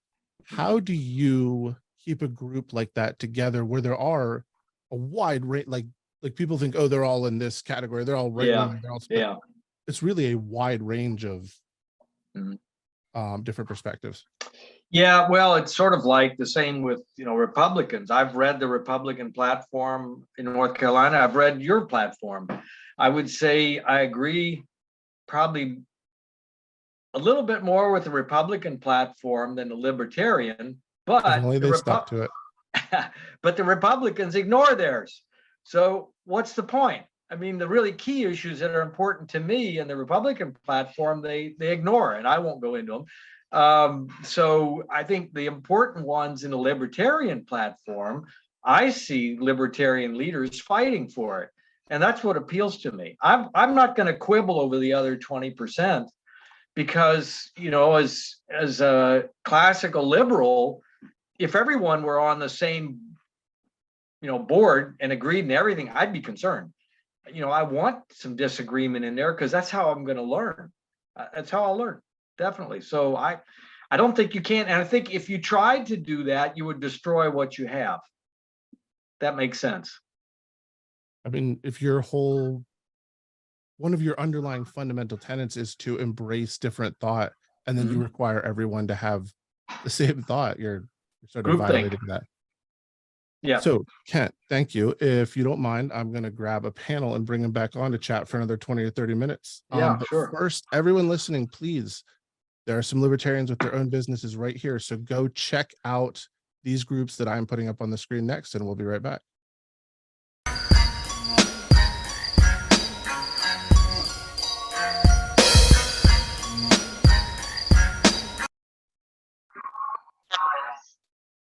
So hello and welcome back. As I said before, everyone should watch those commercials or whatever they are. We're not getting paid, and buy from your local libertarians. Support your local libertarians. And we are back with the panel. First, sitting here, my sort of guest, not du jour, but guest of every time. Ryan's taken over the podcast, but he's been good. Our LPNC chair. How you doing, Ryan? What are you drinking? I'm doing well. I'm drinking the Hazy Little Thing IPA. Very nice. Cheers to Rebellion. Cheers to Rebellion. And then we have Dee Watson, Secretary and Political and Policy Director. I haven't gotten Dee on here as much as I can, but I'm going to start really pushing to get her on.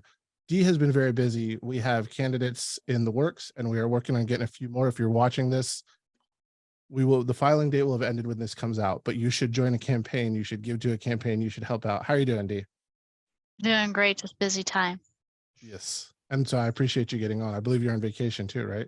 Yes. 2 people on vacation. And then Harvey coming out of LP MEC. Harvey was one of the first 2 people I talked to when I started getting active. And Harvey has been doing this for a long time. Harvey wrote a really good article about a push to keep the Charlotte government from taking money, the police specifically, from the federal government because of what you lose.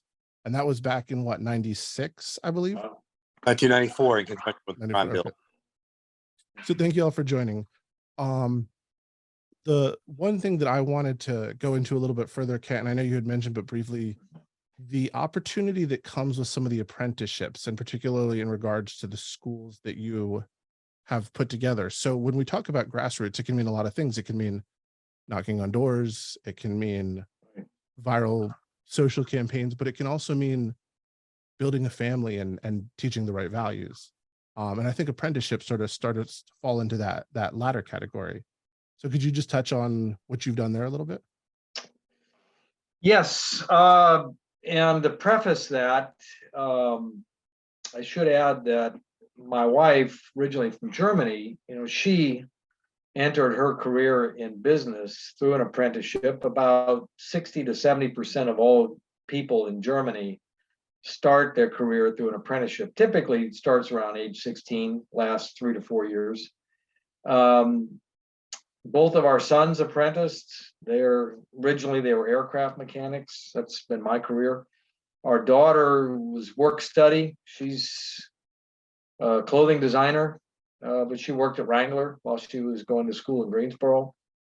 So, and I worked my way through college as a draftsman, engineer. So, I mean, to us, work study is the way you do things. We got involved in building low-cost private schools when we realized that trying to reform and improve the public schools wasn't going to happen in our lifetime, and certainly not for our kids. That was a real epiphany for us. This was the early 2000s, understanding that things had changed, in public schools, and we didn't like the way they were going for a lot of reasons. And about that time is when the charter schools were allowed in this state. So I was already involved with some parents in Apex, where I had an engineering business at the time. And I met Bob Luddy, strong libertarian in the state of North Carolina, very successful manufacturer. And I knew him through manufacturing circles. And he had started one of the first charter schools, Franklin Academy, up in Wake Forest, one of the biggest, one of the best. And then he told me that he thought in the long term, the government would eventually be threatened by charter schools and they would destroy them. And I think we're already seeing some of this happening. So he said, I'm not going to do that in the future. I'm only going to build private schools, but keep them very low cost and affordable. And if you know Bob, he is prototypical, self-made, successful business person, libertarian to the core, absolutely. And big supporter of the Mises Institute and other things. And so he had told me about the concept of these private schools, the Thales Academies. And my wife and I then got involved in that heavily. And we started the second campus in Apex, and that led then to a high school campus. I knew also that I was on the board of directors at the time. I really wanted to bring back shop and engineering classes. My generation, all the boys took shop, all the girls took home economics, at least 1 year. My mother was a home ec teacher. Basic skills, life skills got eliminated from schools in the late 70s, early 80s. One of the dumbest decisions schools ever made. We're paying the price for it today. So working at Thales, I basically recreated shop classes and then added in a lot of the newer technology. And that's been a big success for the Thales Academies. I even taught it there for 3 years. And then I told Bob and the board, I said, now we have to bring back apprentices because they provide an outstanding alternative to four-year college and many times superior to it. And they gave me free rein. He said, well, go do it. And so fairly quickly, I was able to find 6 or 7 companies in the triangle. About half of them were European. And then we studied closely how the Germans and Swiss do it. And we basically recreated, I would say it's probably more a Swiss style because they're the best at it. Apprenticeship programs. That's called NCTAP, the North Carolina Triangle Apprenticeship Program, nctap.org. It's based on another program in Charlotte called Apprenticeship 2000. I would say that Apprenticeship 2000 is probably the finest industrial apprenticeship program in the nation. primarily because it was developed by a Swiss and a German company. Their offices in the Charlotte area. And all those programs have taken off. I think there's about 10 of these partnerships now in the state, anywhere from a half dozen to 20 companies involved in them. And they're, for the most part, they follow the proven Swiss model extremely closely. They're highly selective. The kids that come out of these programs, not only they make money while they're getting their career and they get an associate's degree for free, but typically they're put straight into management afterwards because they have such great skills. Our youngest, And probably there- best There's a good feedback example loop of that's that. created because then more people keep Yeah. doing it. That's right. Yeah, it's still, though, it's kind of the best kept secret out there. Although, living over where we did in Germany and Switzerland, that's just the way things are done. And the way this fits into, libertarianism is that the good apprenticeship programs are driven by the employers. They're not run by the schools, the government schools. So they don't fill them full of the garbage that, you have in schools nowadays. They're really driven by the employers and by what the employers need.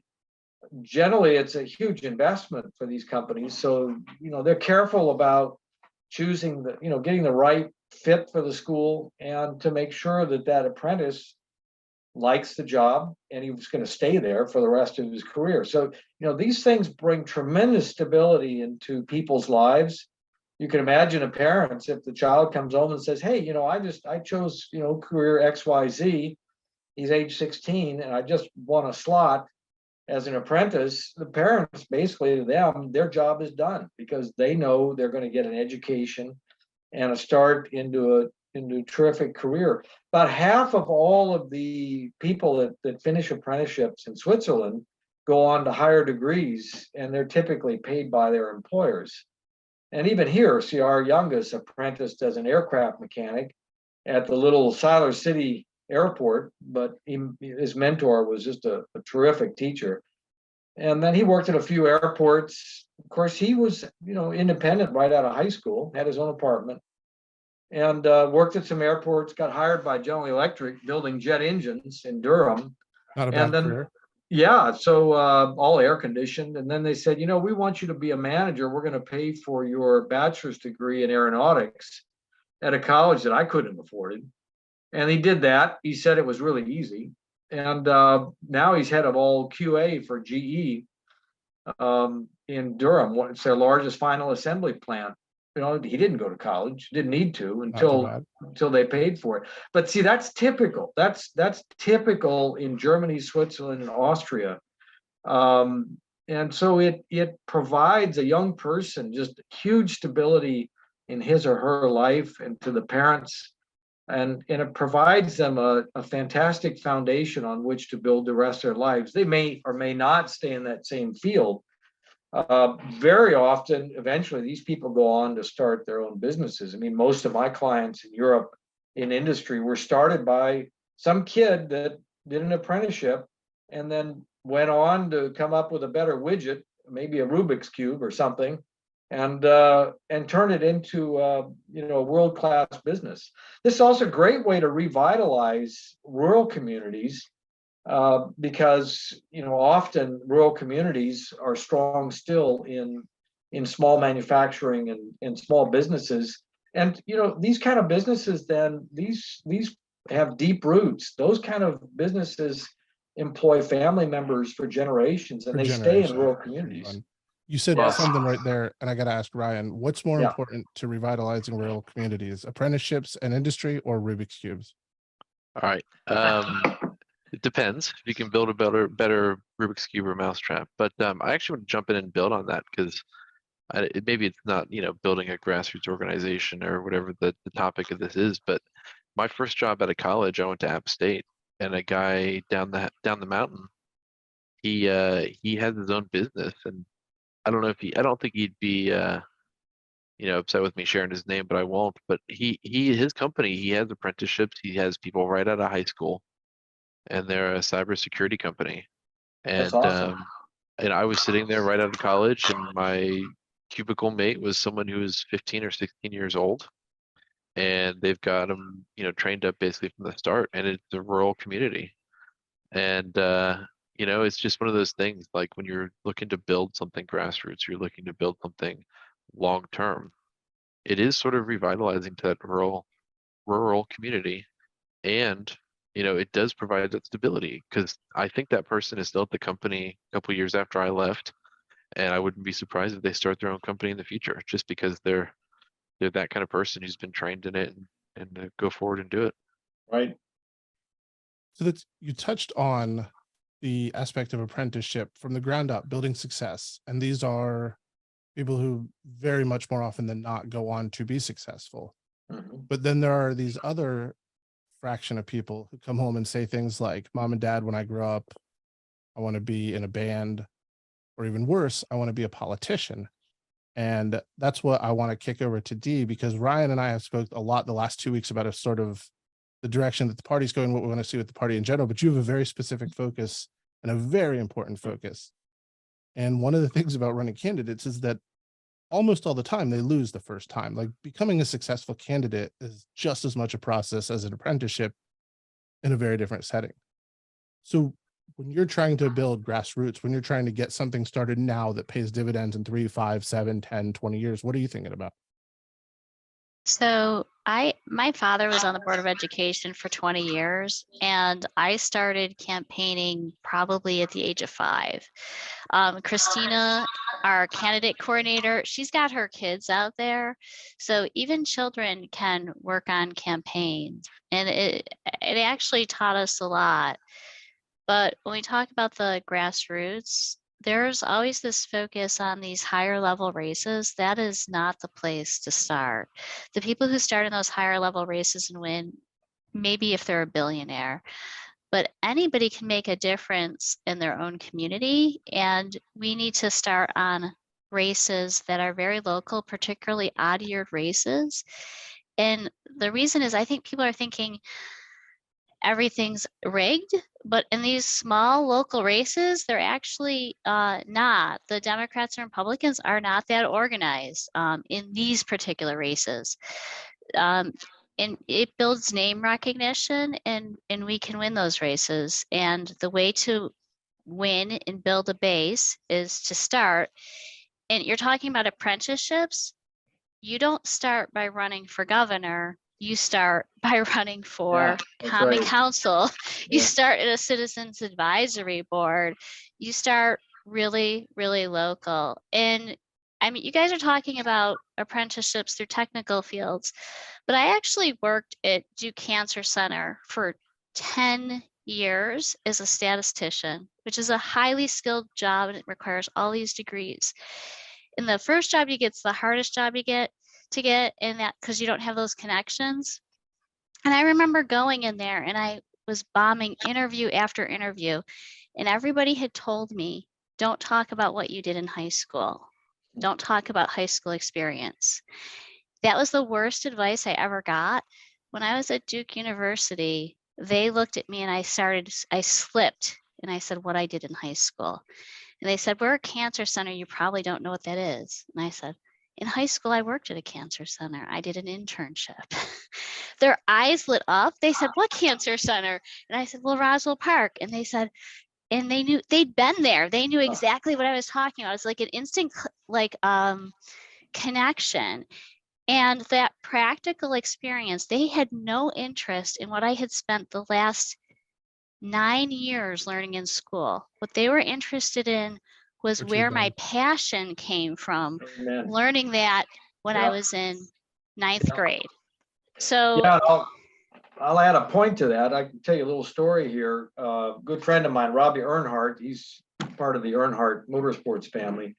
Robbie apprenticed as a machinist in high school, in a public high school in Raleigh that long ago ditched their machining program. And then right out of high school, he apprenticed and bought, or actually was given, an old machine tool.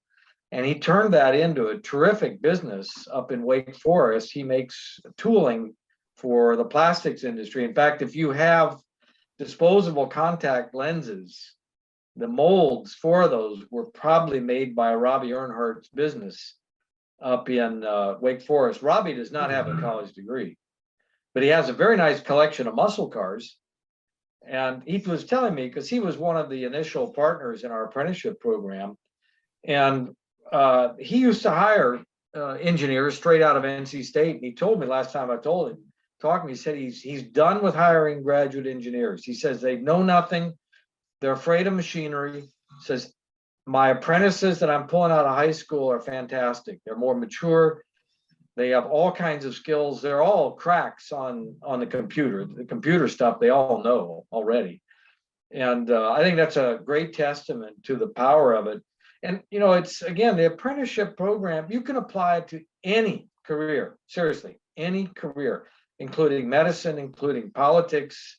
It's the basic structure of it is the same. It really doesn't matter. The problem is that we've created, you know, all kinds of barriers to people getting into careers because they've got to have, you know, a 4-year degree. Now, in some cases, sure, what you learn is essential. But in a lot of cases, you know, nowadays, frankly, a lot of people like me in industry, we're probably more prone to hire someone that has work experience and industry-based credentials than we are someone with a fancy piece of paper from some big name college. Because nowadays, you know, it doesn't mean a whole lot anymore. We actually had Michael Gibson, the author of Paper Belt on Fire, as a guest for episode 4, and the entire book is about the credentialing system. But you said something interesting. You said the structure is basically the same. And so, Harvey, I want to ask you, because you've been active. It's not just engaged, but like Kent's post-political, you're political, and have been for quite some time. What has changed and what really remains the same? And in particular, is we're looking to build something from the ground up. You're on mute.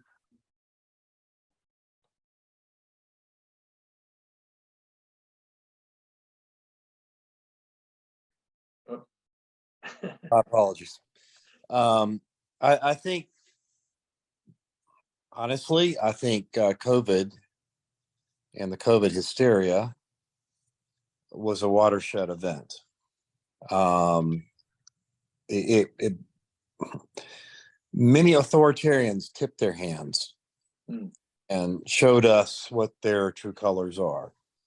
And I think it's something that I had been concerned about historically and just in research of authoritarian governance systems and authoritarian societies, and just the trend line of in the United States of what was happening when power gets centralized. And so and I think it just all culminated with all the lockdowns, the mandates, the, you know, people's livelihoods being threatened. I just think it's taken it to a whole new level. I know it's connected me with a lot of people, the thoroughbreds, such as yourself, Rob. I mean, just the not just ideologues, but people who are idealists in the sense that they're willing to put their necks on the line, so to speak, and get out there and make things happen and not just settle for the status quo, and willing to build for the next generation. I don't, you know, plant the seeds for trees that you'll never sit under their shade. Yeah, you'll never. I do really appreciate that. I just consider myself too dumb to do something else. Yeah, you can believe in that. No, I you know, So, getting connected. keep going. I'm sorry. Just when we got connected, you know, I was like, okay, this is a travel, you know, a soulmate, a fellow traveler philosophically, and you know, and so I think it took a watershed event like COVID to really take it to the next level. We've had them, but like for instance, the creation of the Federal Reserve, that was a watershed event, but most people had no clue about it, and you know how it really happened behind closed doors, and what the implications were. And those were revealed over time. This was really a compressed event. And in the information age where everything's going around, but when we look at things like the COVID regime, so no matter what you think about vaccines or masking, and we got into it some last week, I don't want to get too many strikes at YouTube, so I'll avoid that specific discussion this week, or the Federal Reserve. These are huge entities that reside at the top and put a lot of downward pressure. So Ryan, something we've talked about a few times in the last couple of weeks is single issue coalitions. And you see what Ken's got going on with the club. When you think about taking advantage of single issues, like-minded people with some energy and some interest, like, what is your thought process? What is your strategy? What does that look like to you? Right. Yeah. So the foursome of the panel, like, we're all big on different single issues, right? But we can, all the party itself, maybe, I don't know if that's what you're looking for, but the party itself can focus on the single issue of trying to abolish the Fed or set up a reasonable money. Or if it's, D with candidates, or it's me with guns, or it's Kent with whatever the Mises Club wants to focus on, or whatever it is. I think sound money is a big one. Sound money is a big one, right? So maybe he's with Harvey and all of us. But when it comes to single issues specifically, let's focus on what the single issue is. Look at the principle. If it's the libertarian principle, then we just jump in and we can organize with anybody, right? If it's police brutality, beating up on homeless people, we can focus with anybody in Gastonia who wants to help Joshua Rohr. If it's running a candidate to stop X transgression in the county, whatever it is, there's plenty of ways that the party and any single one of us can jump in and have a single issue coalition. Yeah, and I'd like to add to that. One of the things that I see, and I'm not really much of a political animal. One of the things I like about libertarians is, and it goes back to Ron Paul also, it seems that their primary objective is to get different ideas out there on how to deal with problems we all struggle with. Whereas the uniparty, as it's often called now, their solution is, well, just send me money and we'll get our guy elected and everything will be wonderful. That's kind of one of the reasons I turned my back on the established party, is because that's pretty much the only response I ever got when I gave them suggestions. One of the real key aspects of the Mises Club is we seek solutions outside the political realm. And I'm not saying because we've totally given up on politics or any particular party, it's because our life, is only so long. So, and this is kind of typical of, as an engineer, we're always dealing with challenges and limitations, and, machines break and things don't go the way we want them to. And you have to deal with that as, an industry. You have to deal with these problems all the time. And sometimes you can't fix a particular problem. So you've got to go around it or above it or beneath it. You've got to find a solution. So it's the same in our lives. You just can't throw your hands up in the air and say, well, these stupid politicians, they're not doing what I want, therefore I'm going to sit in the corner and suck my thumb. That's not a solution. You have to find a way around it. And that's the big difference I see with the libertarian candidates. Their message is not send me money.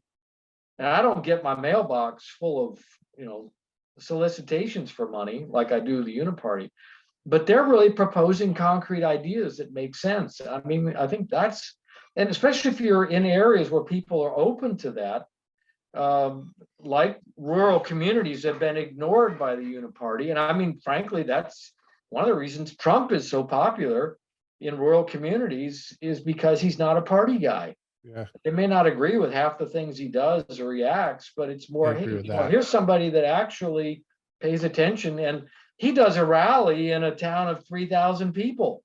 And gosh, 50,000 people come to see it. There's a message for you right there.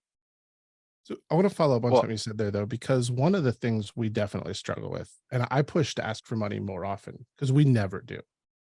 And we love leading with ideas because that's what we're centered on. But in particular, Ryan and Andy, I want to ask you, running a party, running candidates, I mean, what was the spend for the last Senate race? $480 million in North Carolina. Yeah, something crazy. Something ridiculous. Yeah. We can't even pretend to dream of competing with that. But how much difference could just an increase in funding make in terms of being able to get our ideas message out more?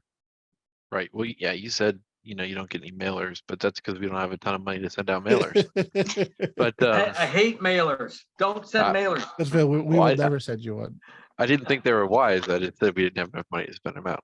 But I mean, talking locally, talking single issues, whatever it is, like we like to try and maximize on very specific things where we can Right. go in there and lead with ideas. Right. We Amen. don't have $1 million to spend on marketing money to say the drug war is bad. But when we can take a single issue and say, look, this guy was, abused and this and that, and he was shot and killed, and like all he did was just trying to survive, and he was addicted to drugs, and he's a homeless veteran, and we failed him as a system, right? That doesn't cost us a whole lot of money to spread that idea. Mhm. So, some of it is the Libertarian as the third party. It's the party of principle, right? It's going to be hard to get money. It's going to be hard to break through the duopoly or the uniparty or whatever it is. But if we lead with ideas, and we stay local, and we focus on these races that are winnable, we can really sit there and maximize the dollars we do spend. Yeah, and I think Dee actually made a good point. Rural communities, since you're a small rural community, everyone knows each other. They're probably related to each other. So they're probably going to take a politician more seriously. And the politician is probably going to take people there more seriously because he's going to see them on the street every day. Those people are interested in, dealing with the kitchen table issues.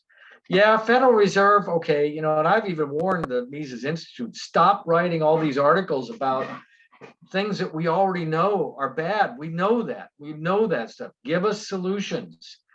The Federal Reserve is probably going to be there for generations on end. I can't change that. I don't say that.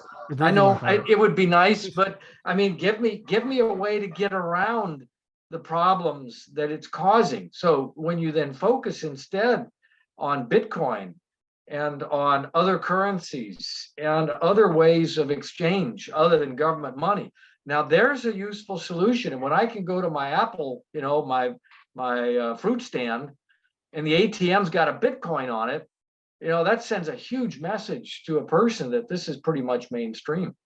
But you're focused on ideas. I think you'll win, especially in rural communities where people are struggling, just to get by. And there's a lot of entrepreneurs that are open to different things. Well, so Dee, how do we translate that into wins?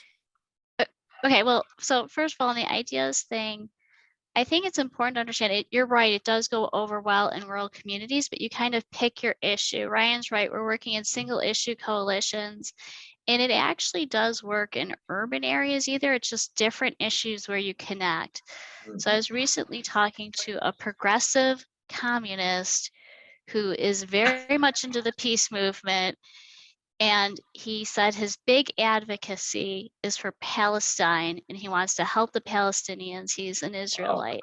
Wow. And I looked at him and I said, I'm just more interested in getting the US government out of the encounter. And he looked at me and he said, well, that would solve the whole problem. And I said, yeah, it's like that for everything. Like, the government causes these problems. And once you can connect with that person on the issue, they really connect in a profound way. And they might need to hear that over and over again from different angles.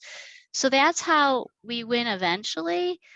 But this happens in these local races. In these local races, it might be something like in Gastonia with Joshua Rohrer. It might be in Huntersville, where they're fighting civil asset forfeiture, where people understand that that's inherently stealing. The government is stealing money through civil asset forfeiture. And when you're connecting on these issues locally, they just get it. And over time, we don't seem like the kook. We're the person who actually makes sense. So we know that our ideas are the right ideas. And once we make that connection with people, it's usually pretty profound. You know, it reminds me, I wanted to mention, I've been following the expansion of the AfD in Germany. I speak German. We speak German at home.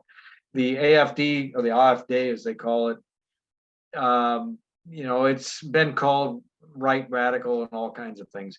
But if you look at their platform, it's pretty much mainstream libertarian. They've been doing the same thing. They've been tackling a lot of the key issues like their goofy energy policies and just general freedom, especially again, because of the watershed moment with COVID. And, you know, they're expanding rapidly, and it's causing a lot of concern with the mainstream parties over there. But again, I think it's because they're addressing those key issues that, you know, Joe Normal faces every day, and the big parties don't even want to address anymore. But the little guy is taking it on the chin. You make a good point about the Joe Normal issues. And so Harvey, you've been in MEC for a while. We're here in Charlotte, not necessarily the most liberty friendly place in North Carolina.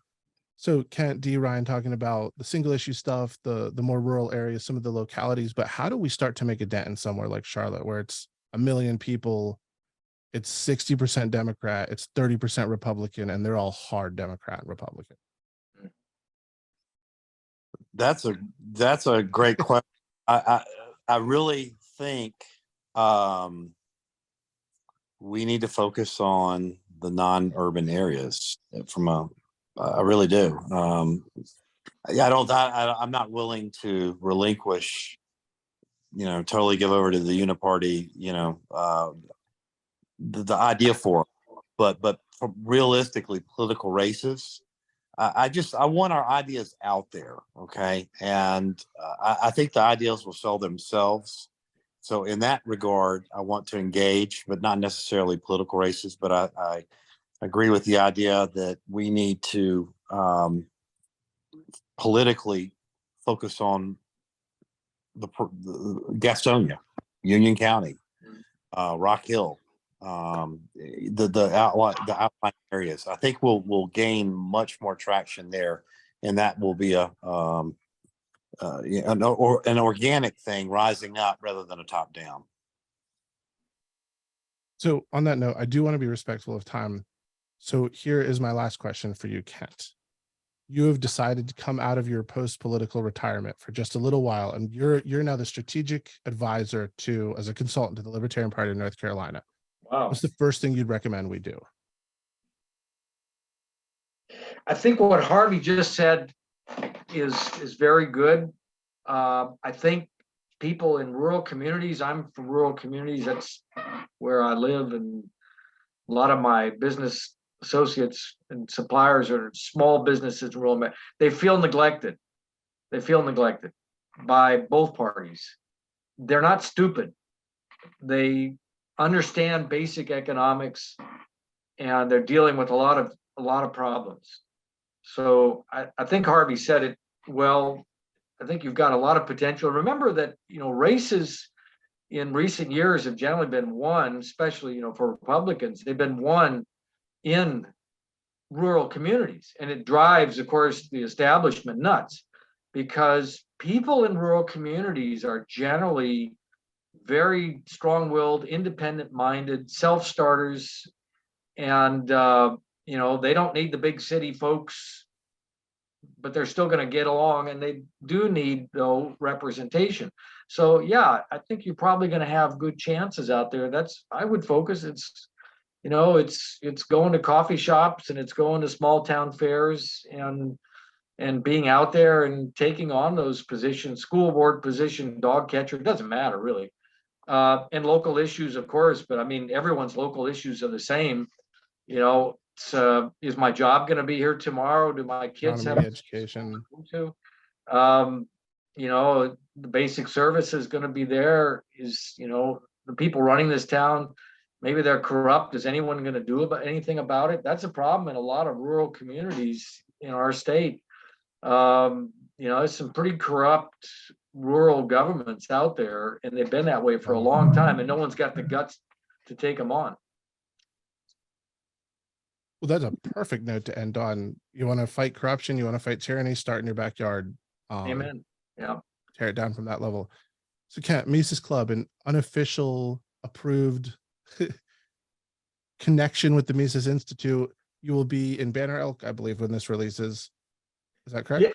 Yeah, actually, it's Sugar Mountain, but it's all part of Sugar, Banner okay, Elk. okay. And I must say, thanks to you and other people involved in Libertarian, we've gained, a lot of members. I think any one involved in Libertarian Party, come to a Mises. I'm making a pitch now. If they I was come, going to say, what pitch do you want to make? So perfect. if they come to a Mises meetup, they're going to be amongst friends. I think they'll be very pleasantly surprised. And of course, Ron Paul looms large at all of our meetings and all the other Austrians.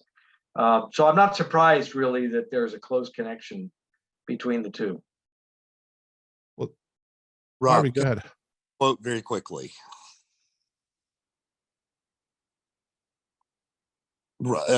Jeff Deist said, "The future is not left versus right, liberal versus conservative, Democrat versus Republican. It's centralization versus decentralization."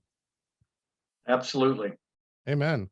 Amen. Absolutely. Project Decentralized Revolution. That's what we're pushing. It's awesome. Hey, thank you all so much. I'm going to bother you all to come back. Well, Ryan, you'll probably be back. You can't get away. I'm hosting next week, aren't I? But yeah, you are. You are. In particular, thank you so much for joining. I've been wanting to do this one, and I really did want to talk like grassroots. It's something that I think people come in to the party and want to help and don't really know what to do, and we sort of have our own specialties. And you've done this, and it's really good insight. It's really good to prove to people it can be done. Yes, it can be done. Absolutely. So thank you all very much. Have a wonderful evening and look forward to next week. Thanks, Rob. Thanks, Rob. Thank you.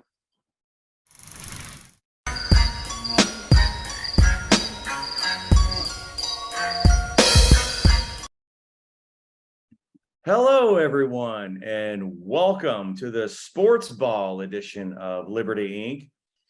And I'm actually going to be producing tonight because our producer is busy. It's his birthday. So happy birthday, Rob. Happy birthday to him. Communications director for the LPNC. So we don't blame him for being a little tied up tonight. We hope he's enjoying his night off.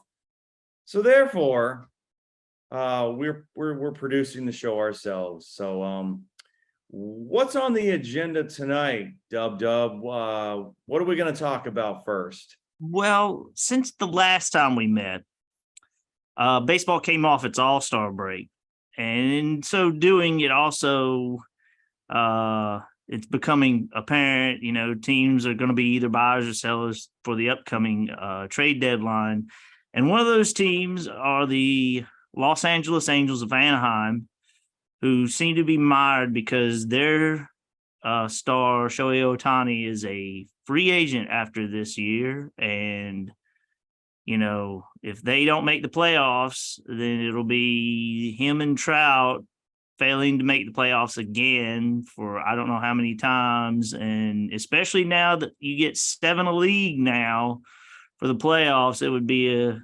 indictment, on the organization. Well, it's already an indictment on the organization because they wasted their, prime years doing this. But they at least beat the evil empire of the New York Yankees in a 3-game sweep. So I know our illustrious chair, Ron Brown, who is a huge Angel fan, is just grinning from ear to ear. But I always say, as being raised as a New York Yankee disliker, it is a good day for America when the New York Yankees lose. You really don't like the New York Yankees, huh? Hey, I got a question, Dub. What are you wearing? What am I wearing? Well, tonight is the opening match of Team USA. That's coming on after this podcast. Yes. Right? Yep. Yes, the opening game for the United States. They will be playing the debutantes of the Vietnamese women, who will be making their Women's World Cup debut. So is that a woman's jersey? It is not. Okay. You can see there are no stars on this jersey. It is actually, let's see, which shoulder is it on? It's on this one. This is an American Outlaws version of the jersey. Gotcha. So it is an American Outlaws version. I am a member of that part of the organization. Nice. There are many great organizations for the USA supporters. There's the American Outlaws. There's Uncle Sam's Army. I don't know if they're considered an official one yet, but I also belong to Dead Presidents. So, and it's one of the best logos there is. That's run by the Olive and York kit company. They specialize in making soccer kits and off the wall soccer kits. And if anybody is into that sort of thing, you can find them on Twitter at Olive and York. It's Olive & York. And so go and look at them if y'all are curious about soccer kits. Yeah, and hopefully the next show we'll have a good report that USA won. And simultaneously, tonight, it is not only the United States women playing, it is also Charlotte FC playing in the inaugural Leagues Cup. And we mentioned that last week. This is the new CONCACAF-based tournament where it is MLS versus Liga MX, the two leagues that do play during the summer of the Northern Hemisphere.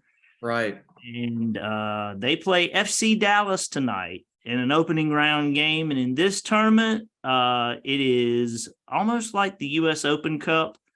It is no group games. It's one and done. And I believe, actually, no, I am telling you a tale. I apologize. It is groups of 3. And then I believe it is the top of each group gets to go on to the knockout, plus so many of the second places get to go, because Liga MX, I believe, has, and I may be incorrect, has 12 less teams. And you can't have an even bracket with just 30 teams. So somebody's going to be left out. I think in the draw, LAFC and Azteca for the Liga MX were the 2 teams that got buys into the opening round of the knockout. So they won't have to play games. So, but this should be interesting. It is a break. As a Charlotte FC fan, I would have liked to have seen a change in something. Yeah. Be it the front office or the coaching staff or both, and treat this as sort of a second preseason, if you will, to try to get the second half of everything on track. But the other interesting thing that came out, and it came out today, Charlotte FC will not change its turf for anyone or anything for the rest of the MLS season. So it will be on the field turf. Take that stand? Yeah, that, and here's the thing: we shall see if Messi plays here in Charlotte when Inter Miami comes up to play. After they are the first match after the Leagues Cup. So we'll see if he plays, but they opened the upper deck for this game, and we'll see if people wasted their money or if they get the response of him just being in the building, even if he plays or not. So, yeah. Any news on the Canes? I see that their owner is spending some money. Yeah, we made splashes in free agency, but the biggest news is a will he or won't he return of D'Angelo. They tried to trade for him right around draft time, but it fell through, and Philadelphia just ended up just releasing him. So the question remains whether Tony D'Angelo will sign as a Hurricane. And, the fan base is sort of mixed.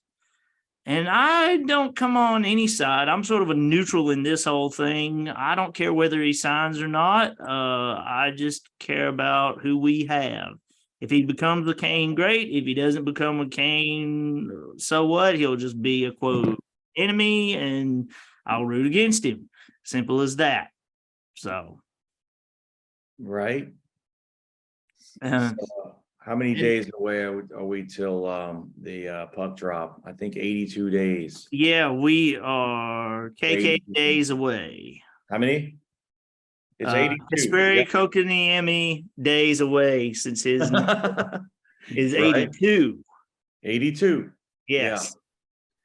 I So love hockey season so much. yeah. Well, now we'll switch over back to Charlotte because there was news today that dropped on a Friday. Usually Fridays are reserved to drop news you don't want people to know. This was significant. Bryce Young has signed a contract, fully guaranteed, for his rookie season and for the next 4 years. And there is a 5th-year option They to be signed a taken. 4-year deal with him.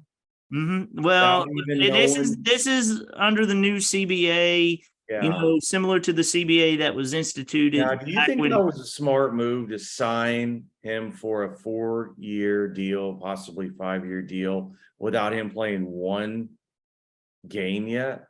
Well, when NFL you are the game, number he has one not played pick, one game, and we're going to give him a 4-year deal. yeah, when you're the number one pick, there are certain things expected of you. I just don't think that's. I don't know. I have.